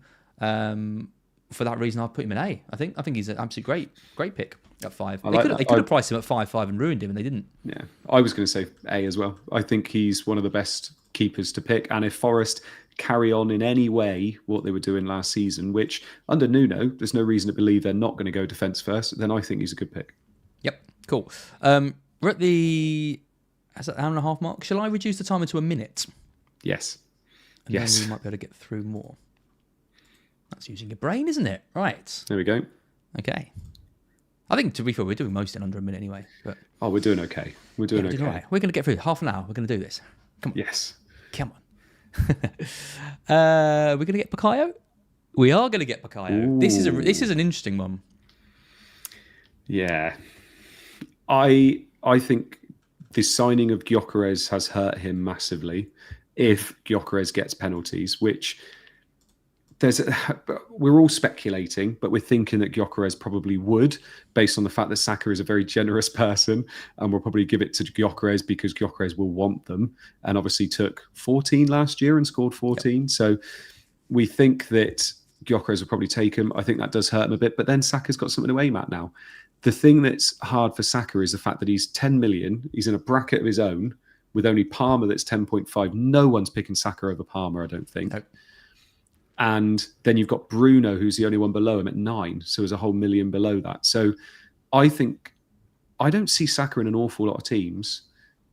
And for the first, for the first 5 weeks, he's got 3 tough fixtures. I think we put him in the same as. Do we put him in the same as Gyökeres? B? Yeah, that's what I was going to say. I think he's obviously an A player, but the fixtures aren't great, and there's some uncertainty about penalty taking. I mean, he's never going to be lower than a B though, because he's an unbelievable player. Last 2 or 3 years, he's flirting with S tier. Yeah, S tier at certain points, but yeah, the only way you're picking him though is if you go without Salah or Haaland, because then you can have like Fernandes and everyone else. But other than that, you're not going there. That was way longer than a minute, but it is. Sorry, Saka, come on. Yeah, it was Saka. That's fine. I'm sorry. I'm so sorry. Oh, my old boy oh God, Phil Foden. What happened to you? It's a shame, isn't it? Like I want him to be an amazing option for us again. He's had that amazing season, Player of the Year. Absolutely bombed in the Euros. Had an awful season for Man City. I don't know what his role is going to be in the team. I think Marmoush is way ahead of him at the moment. I think Doku's probably going to have a good season this year if he's got Aït-Nouri on the left with him. And I struggle just to see where Foden fits in. He's going to have to really get back to his best to break his way back into that team. He's a D for me. I think I was going to say E because I can't even guarantee his minutes, whereas everybody in D, we know they're playing. Whereas E, we don't. So I was going to say E. Like you say, if you saw him in someone's team, you'd be like, you can't pick him. He's too pricey. D or E? Go D. Go D. Go D? Yeah. I think it is. The fixtures for Man City are still good, and it is Foden. Yeah. Like he has got it in him. I think D's probably fair. Okay. I think he should move, if anything. Yeah, I know. I don't know where he'd go to but I don't know. But I feel like he needs to go somewhere. Tarkowski, Everton defender. We love Tarkowski on BlackBox. I mean, we put Pickford as D, and I think Tarkowski is maybe just a bit above that. So he's either going to be. He is. He's got C-bet, hasn't he? Yeah, I'm saying he's way above that. What I think it's being blown out of proportion a bit. This C-bet, obviously, he is the main guy for C-bet, isn't he? So this is my personal preference now. I was going to put him as a C. But you're going to put him in A. B, aren't you? I'm going to say A. I want to put him in A. This is it.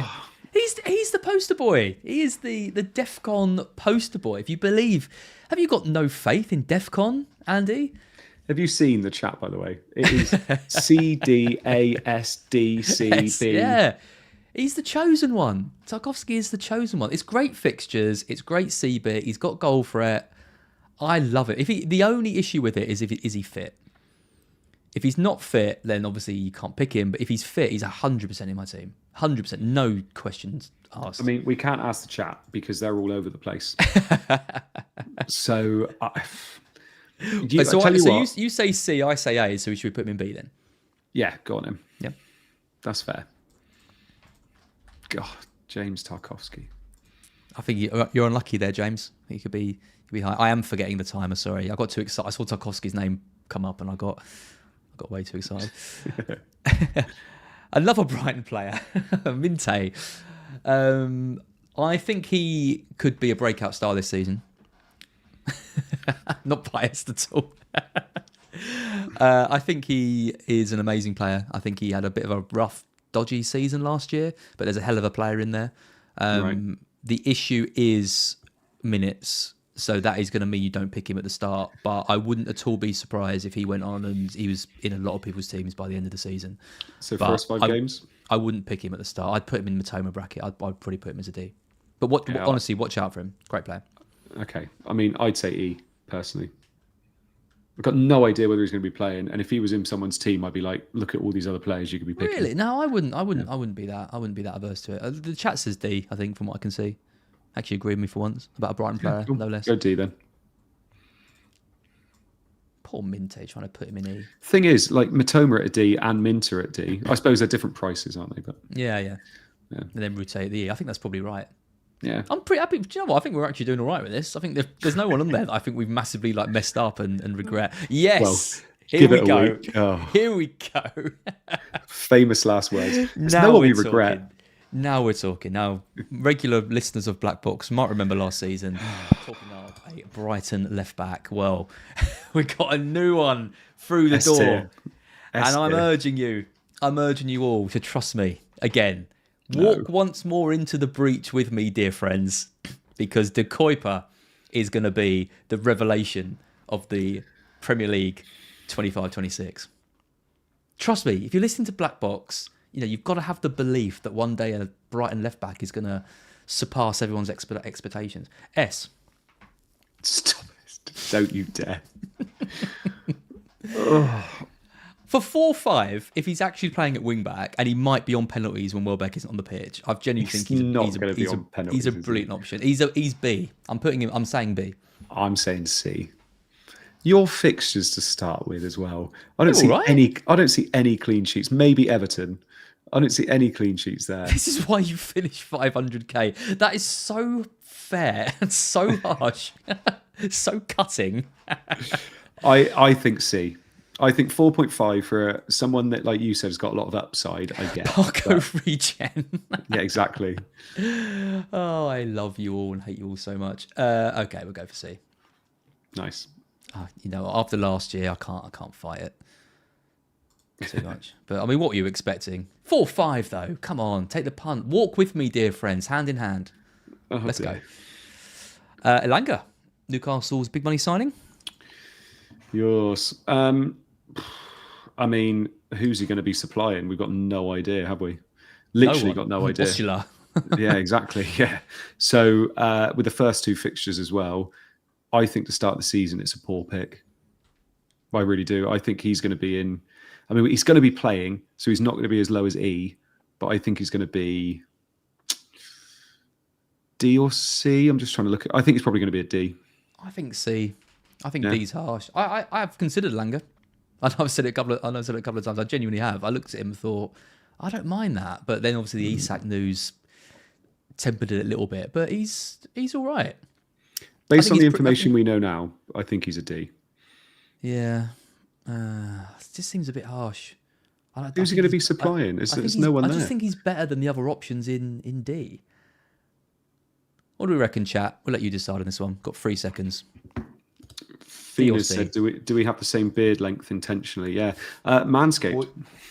I would do a plug for them, but they're not actually sponsoring us for this episode. So, okay, D. Poor old Fast Tony. If Mark's listening to this, I think it's fair with what we know at the moment. All right, D it is. I think that's harsh, but you know, whatevs. Is he 7 million? Okay, that's quite a lot. You would pick Rodgers, wouldn't you? Yeah, there's a few people saying Rodgers any day. Yeah. Odegaard. Oh God, what? Like, you're not picking Odegaard, are you? No, unless someone gets injured and you think that Odegaard might be back on pens. I don't think you pick him, do you? He's definitely not a better option than Rice, so he's going to be down in the D or E, isn't he? I think he's an E. I can't think of any reason why you'd pick Odegaard. I don't even know how much he is now. He's not even the best pick, like in the Arsenal team, let alone all the other players. Well, you'd have Raya, Gabriel, Saliba, Saka, Gyökeres. He's probably what, 8 million? Yeah, I think E. He's 8 million. He's playing. Yeah. You're not paying 8 million for Odegaard. No. I'm not having that. Fine. Gone. Okay. Next. Boom. That's what we want. 30 More seconds. of those. More of those. 8 million for million. Odegaard. Why don't they make him 7? Make him a bit of an option. 7.75. Who's this? Harry Wilson. Harry Wilson. He is the pre-season darling. Scored 2 goals in the first half, I believe, in Fulham's most recent game. Every year there's like one bandwagon of like a pre-season player. Yeah, Nathan Redmond. It is Nathan Redmond. Amir Zeki, remember him from Wigan? He did well though. Yeah. People love him. People, again, it's that one. If you believe, if you have the faith that pre-season can tell us everything, he's 5.5. He's cheap.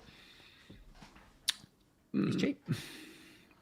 I don't think. I'm trying to look now at our tiers. I think we've got to put him as a D.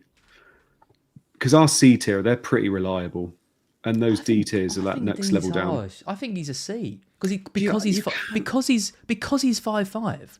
Who else are you going to pick at 5.5? You might as well take a punt on the pre-season boy. But look at some of those players in C. So you're saying that Harry Wilson is the same tier as Rice, Kudus, Njai, Semenyo. I'm saying he's ahead of like the 5.5 options like Casado and Ruter and others that we've got in D and E. We've got Caicedo and Ruter in E. So you're saying D would be better then? I think he's all right because if he was 6 million, absolutely D or E. But I think at 5.5, if you need that money and you're going to use that money to strengthen elsewhere, I think he's absolutely fine. So you're saying C? I'm saying C. Yeah. And I'm saying D. So chat. Yeah. C or Come D? on, chat. C or D? I would love it if they all pick C. You are going to see Harry Wilson in 0 of your drafts. 0. That's not true. If he scores another couple of goals in the How many drafts are you doing games to be picking all these players as? This is really close. This is the closest one so far. C's, D's, an S from a Fulham fan. I think D's probably. I think D's got it. Probably winning out on this. Just okay. Close though. Yeah, there's quite a lot now. Okay, we'll go for D. Fine. Not precious. Yeah. Not precious, but will be my last black box appearance. Yeah. Why is Elanga still there? We've done him. Eze. I mean, is he going to be there? Who knows where he's going to be? I think this is one that's very similar to Vissa, right? Yeah. There's just too much. I mean, he hasn't thrown his toys out the pram. You do think he is going to play, so maybe that puts him up to E, but you wouldn't pick him unless he signs a new contract or gets moved to Arsenal. Imagine if he went to Arsenal, he could be really fun. Yeah, because he'd nail down that spot on the left. You can't. Current situation, you can't pick him. No, so you're going D, I guess. I mean, I think you're going E. Really? I think you're going E, and the only reason he escapes pre-season. Yeah, the only reason he escapes F is because of the fact he's not been a little crybaby. Yeah. All right, go E then. E? Hate that. Eze in E. He absolutely killed it for me last season. He's so good, but you sold him, didn't you? I don't want to talk about it. I definitely don't want to talk about it. What's it like? Let's get rid of it. Okay. Ooh. Big Gabs. 6 million. Yeah. Arsenal defence, not great fixtures. No, I don't like Arsenal defenders to start the season. I genuinely don't. I think they're the best defence in the league, and they got game week 2 Leeds at home, and they got game week 4 Nottingham Forest at home. The only 2 I expect clean sheets in. So paying 6 million for when you're not getting Kirkes, Van Dijk, Aït-Nouri, Gvardiol, whoever it is, I don't like it that much. So I'm just looking here where we put the other 6 mil defenders. We put Gvardiol in B, so he can't be in B. So it's probably going to be C because they're still a good defence. So probably C. C. I think he's just as good as Vardiol. I think. What with the first 5 fixtures? Yeah, because it's Arsenal, top defensive side in the league. They could get 2 clean sheets, and they could keep a clean sheet against Man U and keep a clean sheet against Leeds in those first 2 games. If you looked at someone's defence and they only had Gabriel and they didn't have Gvardiol, Kirkes, Van Dijk, anybody like that, you wouldn't say anything. You'd be like, meh. I wouldn't be that offended. I think that'd be a poor decision, personally. There is quite a few people in the chat saying he's got a knock and he hasn't actually played, so that could be a deciding fact. That could bring him down to C.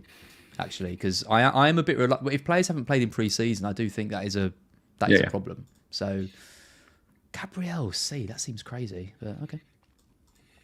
C it is. He's in my team at the moment. Ooh, like it. I'll just take him out for putting him in C. Can't be having any C tier players.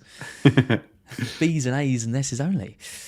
Oh, Van der Ven. Van der Ven, much better option than Pedro Porro.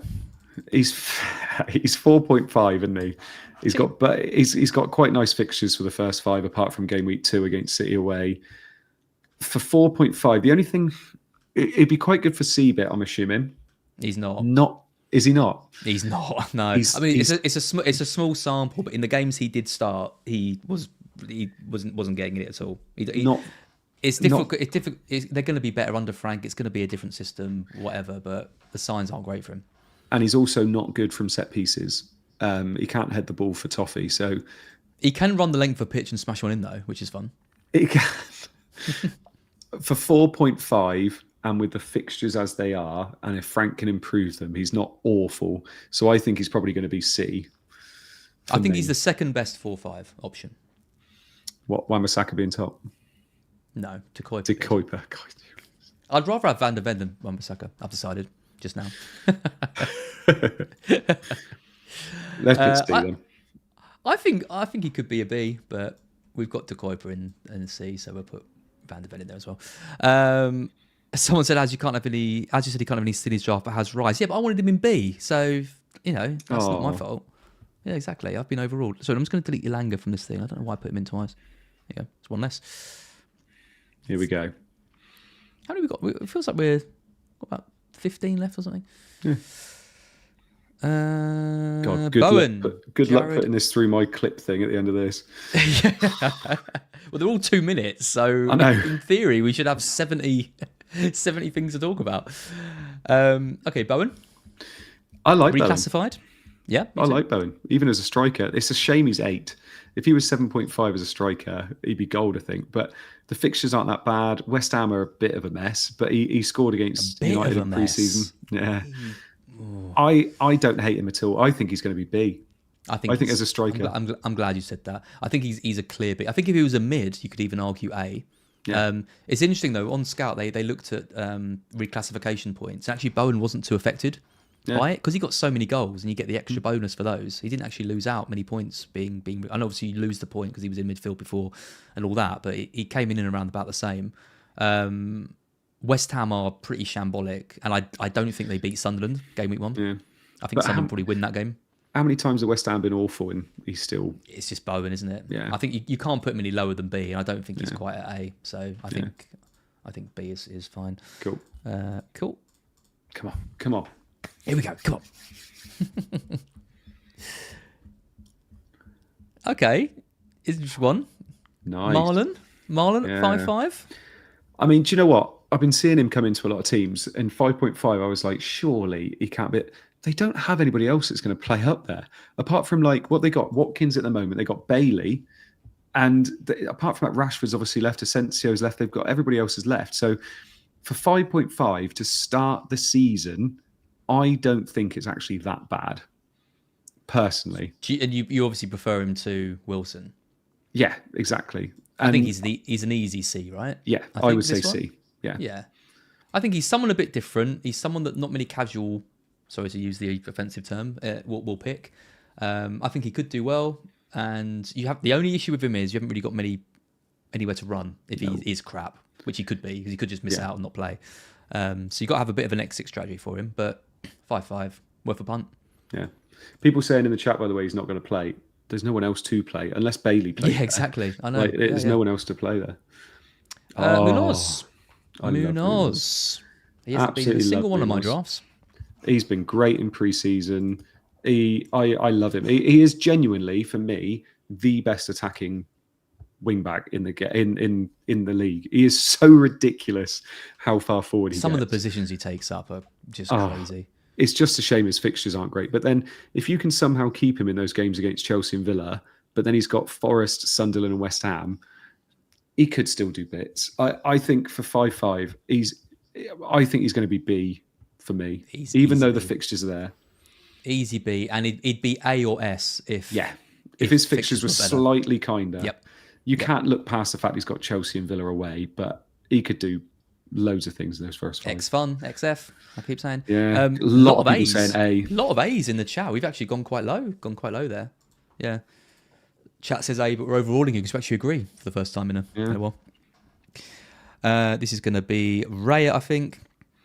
Produced on quite quick. Fixtures aren't great. 5-5. I think we put him in the same as Gabriel, don't we? See? Oh, no, actually. Maybe lower. 5-5. Indeed. Yeah. I would go Raya over Pickford. So I think that might be enough to elevate him up to C. Yeah. He's a good pick. Arsenal defences. And if you just want a goalkeeper who you can just keep in, that's absolutely fine. Like I said, I still think the 5 million goalkeepers are better value, and there won't be much in it between them. But it's rare, isn't it? I mean, he's a great goalkeeper, and Arsenal a great defence. So wouldn't that's why Gabriel's. Yep. This look at that. We can read all the players now. We're getting there. Lovely. Oh, your boy. Go on then. Wan-Bissaka. Yeah, Wan-Bissaka. We just said about West Ham. See, I like Wan-Bissaka. I like Juve as well. I think Juve at left wing back is going to be more attacking. Wan-Bissaka could be great for C-bit, but they do have Kyle Walker-Peters there now as well. But Wan-Bissaka finished the season really well. I think for 4.5, he was player of the season. Yeah, for 4.5, I think you can't go much better. It's just a shame West Ham are an absolute mess. So because he's 4.5 and there's a reason he's in an awful lot of teams, I'm going to say he's B or a C. Yeah, I would value go C. wise. Yeah. I'd go C because we've got Van der Ven in C and De Kuiper, and I think those are all similar-ish standards. So C. Yep. Cool. I think it's hard because any of them are fine. Like if you need a 4-5 option, you can go for any of them. Like he's a decent pick. He's just not. He plays for West Ham at the end of the day. You know, if he's playing for a decent team, it might be a bit different. So I'm keep forgetting to the time. We were under a minute on that one anyway. This one. This is gonna be Cucurella. He drinks Estrella, needs paella. Oh, Cucurella. Good God. Gonna put that on repeat in my ears later. I think I'm going to say that Cucurella is going to be A tier. Oh, piss off. A tier? Yep. If he carries on, what he was doing last year. There's no way he's going in A tier, I'll tell you that right now. If he carries on doing what he did last year with their first 5 fixtures, I think he's up there with Van Dijk in terms of... So he's in your team then, is he? He was in my team for an awful lot, and then I downgraded him because I wanted to get Watkins. If he's A tier, you're putting him in ahead of Milenkovic, Gvardiol, so he's... For the first 5 fixtures, I genuinely think he's A tier. 8? Absolutely not. No. He is... I'll put him in B. He can sit alongside Gvardiol, but he's lucky to be Palace, West Ham, Fulham, Brentford, Man United... Probably maybe 3 clean sheets in there, and if he carries on, like I said, he was their best attacking threat last year. Yeah, but I know towards the end of the season, was he going to carry that? Is he going to carry that on? 6 million. Yeah, but for those first 5 fixtures, and you can just have Sanchez for 5. I've said my bit. Right, chat. You can decide on this one: B or A. And if you're A, you will receive a permanent ban from the Black Box chat in the future.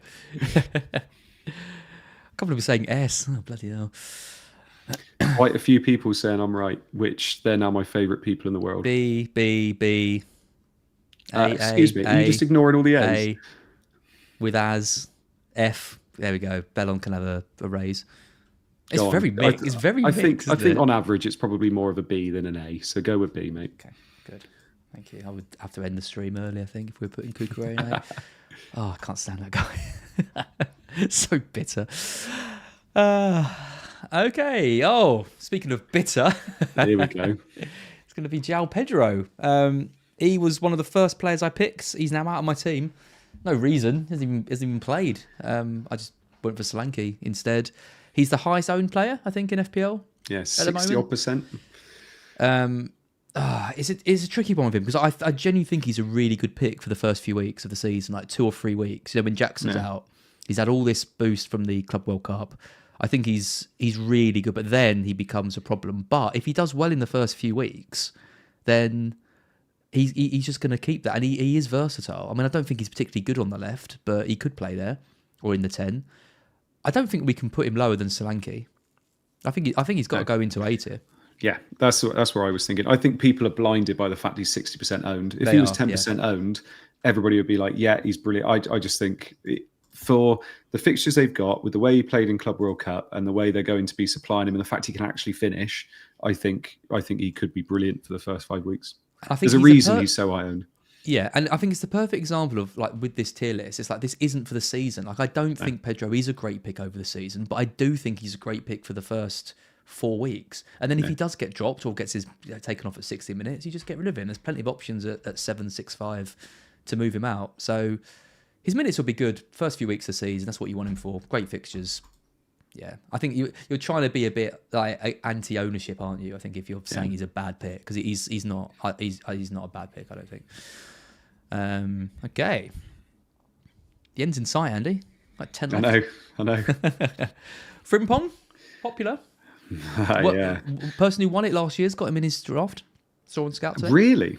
No, Frimpong's going to be very low for me because I don't think he starts the season, to be fair. And I think Bradley's probably got it. We've seen in pre-season that Bradley's been selected more. I think because of that, and because the fact that he is not going to be starting as many games as you want for 6 million, you want him starting every game. And Kirkes and Van Dijk are better options. So I'm going to put him as an E. An E. I don't think he's going to play. Like, you can't pick him. You can't pick him over Kirkes and Van Dijk. But if he does play, or if he does come on, because he will get on the pitch, he's very, very, very attacking. Yeah, true. Fine. Maybe E was harsh. D. I think D. I wouldn't want to put him any higher than that, but I think he's a bit harsh. Yeah. D. Happy with D? Yep. I mean, if something happens to Bradley tomorrow, Frimpong's everywhere. But you can't guarantee minutes at all. No, I wouldn't pick him, and I would definitely have. Well, we haven't even done Van Dijk yet, but he's miles clear, absolutely miles clear. Okay, I think we're going to have Morgan next, yes. And this is, if you are listening to this and you want to hear Luke's impassioned endorsement of Morgan Rogers, do check out the fantasy. Not the fantasy. I can't remember the name of this channel. The FPL BlackBox Instagram, where Luke did a great video about Morgan Rogers and why he's definitely selecting him. So head over there. Very popular. 7 million. Had a big price rise. But yeah, it looks a good option, doesn't he? Yeah, A for me. Easy A. I think. Easy A. Yeah. Who was that? Can't remember her name now. Emma Stone. Emma Stone, that's it. Yeah. A for me. I think he is such a good pick. It's 7 million as well. I think great pick. Fixtures are lovely. He's playing in the 10. He's great. Got how many goals and assists last season? And he does it in tough fixtures as well. So I think, A, definitely. The interesting thing with him is I expect him to kick on and do even better this season. But Villa are like worse because they haven't spent any money and things. So... But I think in these cases, a player like him will step up even more and just become more and more important to that side. I haven't got him in my team, and I'm trying to find a way to get him because I think he's an outstanding pick to start the season with. So yeah, I agree. A. Nice. Cool. Look at that. Bang on. Not bang on, but within the minute. Oh no, my reset button's gone. Whoa. It's back. We're fine. Sarr. Ismaila Sarr. What is he? 6.5? He's 6'5". I did a rate my team video with Sam looking at people's teams, and I was amazed at how many people had Sarr. Yeah, in the team. I think like 4 of the 10 we had him in. He was good score. He was scored well last season, I guess, isn't he? Yeah, I mean, if there's uncertainty about Eze, there's definitely no uncertainty about Sarr. The fixtures aren't overly kind, but then, we got Munoz up in B. I think he's going to be C or D, personally. Probably C. Yeah. I don't like him. I don't like him at all. I wouldn't go anywhere near him. I'd have him in D, I think. The fixtures are crap. I'd rather have Munoz.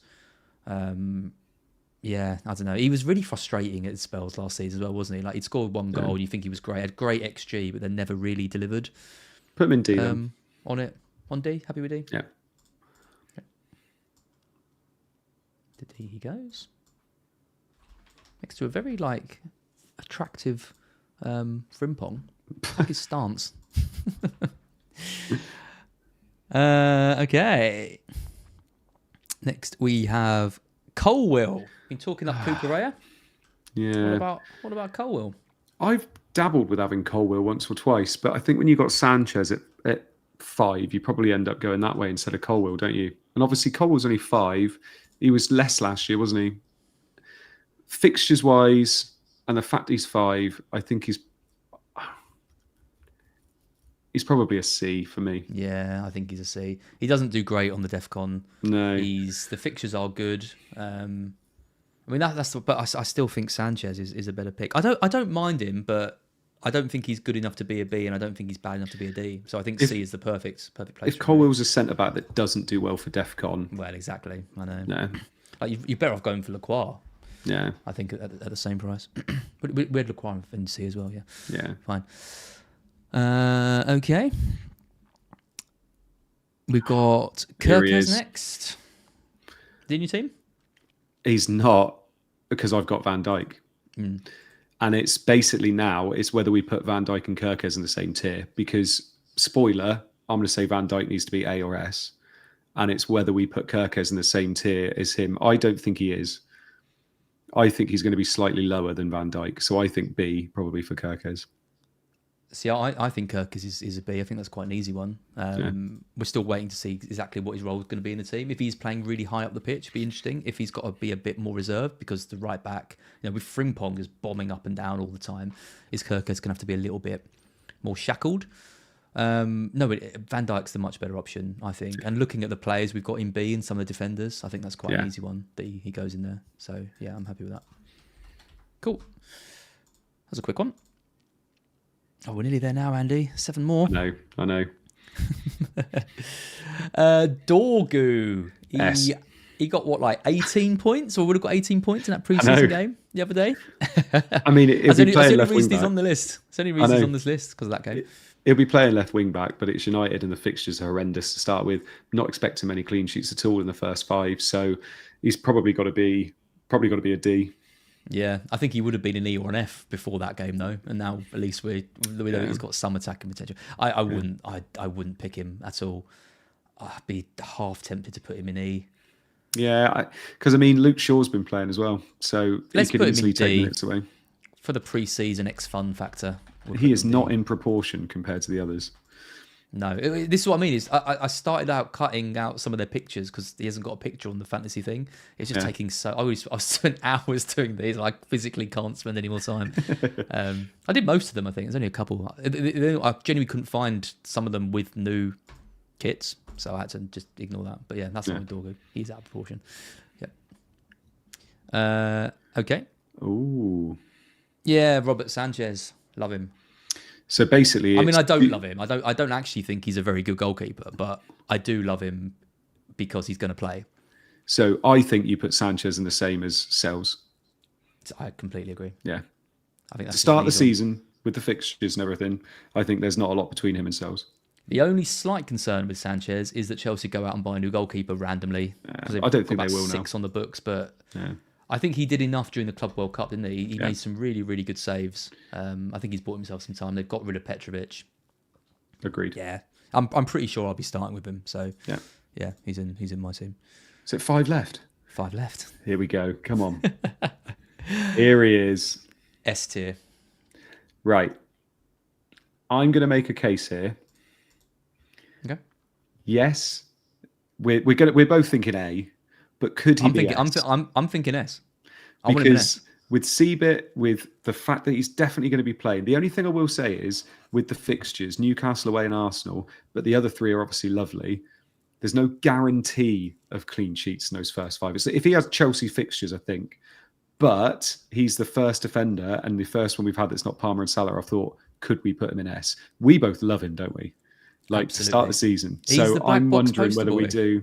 I'm wondering whether we do put him in S. I think he's in S. I think he's if you're picking one defender, you're picking Van Dijk. And I know the fixtures aren't great, but he's just got so many routes to points now. And Liverpool are going to be a great defensive side. Yeah. I think he's taking free kicks in some pre-season games, like we saw. Yeah.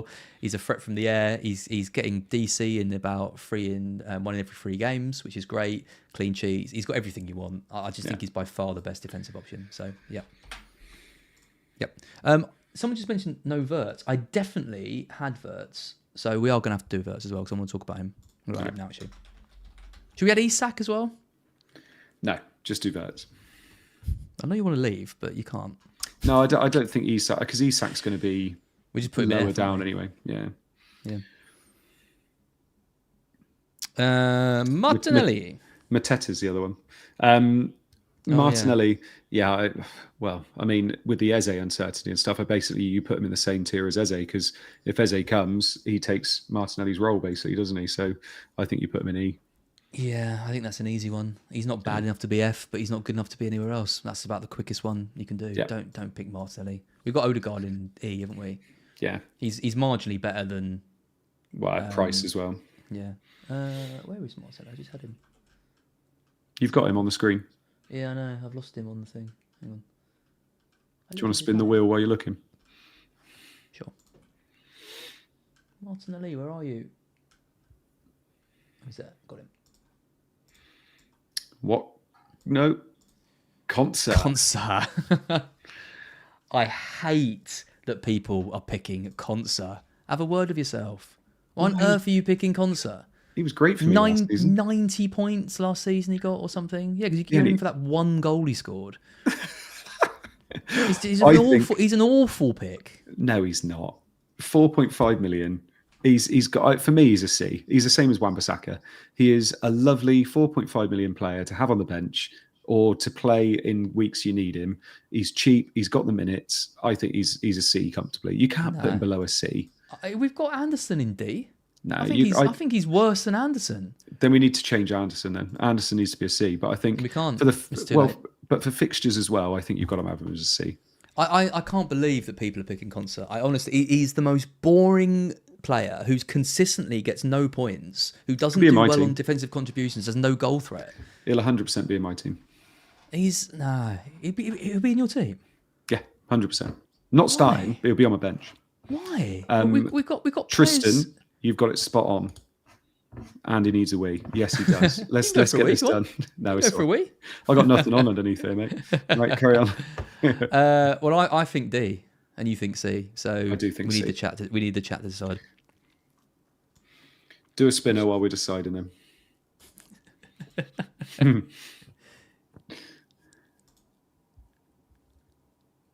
C, D, C. Okay, C it is. I think you're all crazy. But I've lost Konsa. Where is he? There he is. Yeah. It's like, where's Wally? That was. Okay, he's in C. Adingra, another one I just cannot understand. People hyping him up. He scored pre-season, didn't he? Oh, How much is he? He's 5'5". Yeah, he's 5'5". But he was playing week in, week out for us at Brighton, and he never scored or did anything. Yeah. He just didn't make the grade. And he might do all right and be a bit of a threat for Sunderland, but why are you picking a Sunderland player to start in your team every week? E, yeah. For 5'5". Not bad enough for an F, but not good enough. I'm going to add Mateta in as well. It could be big, these last 3. These are 3 big ones, yep. Do we even need the wheel? Why are we still spinning the wheel? Might as well just pick them. No, we've done them all. We've come this far. Straight in with Mateta. You can talk because I need to get a picture for him. So yeah, that's fine. Mateta, for me, I mean, he is absolutely smashed pre-season, which I know you can't base form on pre-season, but he genuinely has smashed it. There's no doubt that he's staying. Will probably be on pens as well. With the fixtures, it's tough, but I think he's going to be B or C, personally. Probably C, because you're still paying money for a player that maybe doesn't have the fixtures. Yeah. He's on fire though. Oh, I don't know. We could put him in A to D, and I think you could make a case for any of them. I think he's a really hard player to judge because the fixtures are rubbish. Yeah. And then Eze might be leaving, but he is really good. I think B or C. If he scores anything in the first 3 weeks, and then he's got Sunderland at home. I don't know. I'm between B and C. Let's go C. Let's err on the side of caution. Okay, yeah, let's go C. Fine. Oh, there he is. Nice. Got him That was really quick work. Quick work. He's our last C because I can't fit any more in. Watkins is another one, isn't he? You can't. Well, you can pick him, I guess. But okay, Verts. I need to get one for him as well. He's gonna smash it. Yeah, I think he's A. For 8.5, I was really surprised he came in at 8.5. I think Verts with the fixtures they've got, I think 8.5. I think I think A. Oh my god. Are you okay? You really need that wee. I really do. Yeah, Bournemouth, Newcastle, Arsenal, Burnley, Everton. That went well. I can't believe I just got him so quickly. I completely agree. I think he's going to absolutely smash it. I think he's going to start really strongly. I can't believe people are going about him because I think if he does well first game week, he's going to go up in price, 0.2, 0.3. It's a great home fixture. You just get him, don't you? I'm going to spin the wheel. Can you spin the wheel with one? You can. You can. Don't know why. Cool. Watkins. He's going to be between A and B. I like him because of the price point as well. I'm going to say B. I think B because I don't think he's as good a value as Rodgers. Yep. I don't think you can push him up to A. Yeah. But he's better than a C. So again, I think B is probably right. Cool. Well, I'm not seeing loads of people saying we're missing loads of players. The only one we had was Isak. I don't think we even need to bother with him. You're not going to pick him until we know where he's going to be. So that's it, Andy. 70 players rated. Bang. I did not think we were going to get through all 70. Boom. So easy. We did not do it in 90 minutes. I'll tell you that. Easy. But we did do it. Thank you very much. Thanks for joining me. I've really enjoyed it. No worries. Thank you for having me. It's good fun. It's been really fun. What are you saying about the Instagram? Where do people need to go? What do they need to do? Literally just follow us on Instagram. Have a look at the end of the stream, and we've got the links at the bottom as well. But follow us. I'm going to be clipping loads of this, putting it on Instagram. We've got kind of weekly stuff from you, me, from Luke as well. Just go and follow us. It's good fun. We want to try and get to 1,000 followers before the start of the season. So help us out. Would be lovely. And I think the key thing is there is going to be like exclusive content on there. Like we are going to, things we can do as shorts we will do, but like with things like tables and charts and things, they don't work on YouTube. So we have to put them somewhere. So they're going to be on Instagram. So you might as well go over there to look at that. Also just a plug for the Patreon. As well. Had a few more sign-ups for that, which is amazing. If you want to get involved in that, you can scan the QR code on the screen or head to patreon.com/FPL BlackBox. There's a mini league, FPL mini league with a trophy, which looks great. You can see the pictures of our lucky winners of that last year. There's the predictions league that will be opening week after next. I've been assured that things will be ready in place for the start of the season. That's also got a trophy. That's where you predict the scores from every game over the season. And then there's a prize for the winner of that. We've got a Discord that's free for anyone to join. There's a private group for Patreon members. There's a WhatsApp group. We've got some places in that that you can join. You sign up and just send me an email. We'll get you involved in that. We're going to be doing some meetups. And of course, you will be supporting FPL BlackBox so we can keep making videos like this. Yay. Hooray. Lovely stuff. We will be back. Actually, we've got a few things planned next week. We've got all three of our team reveals coming out as separate videos. So it'll be like 10, 15 minutes talking about our current drafts. And then the three of us, the trio, will be doing our first stream of the season. Myself, Andy, and Luke will be around next week for that. I can't remember what day we said. Was it Wednesday? Wednesday next week? I think it's Wednesday. Yeah, Wednesday next week. So we see you then. But thank you everyone for watching, and we will see you all on the next one. Cool. Cheers.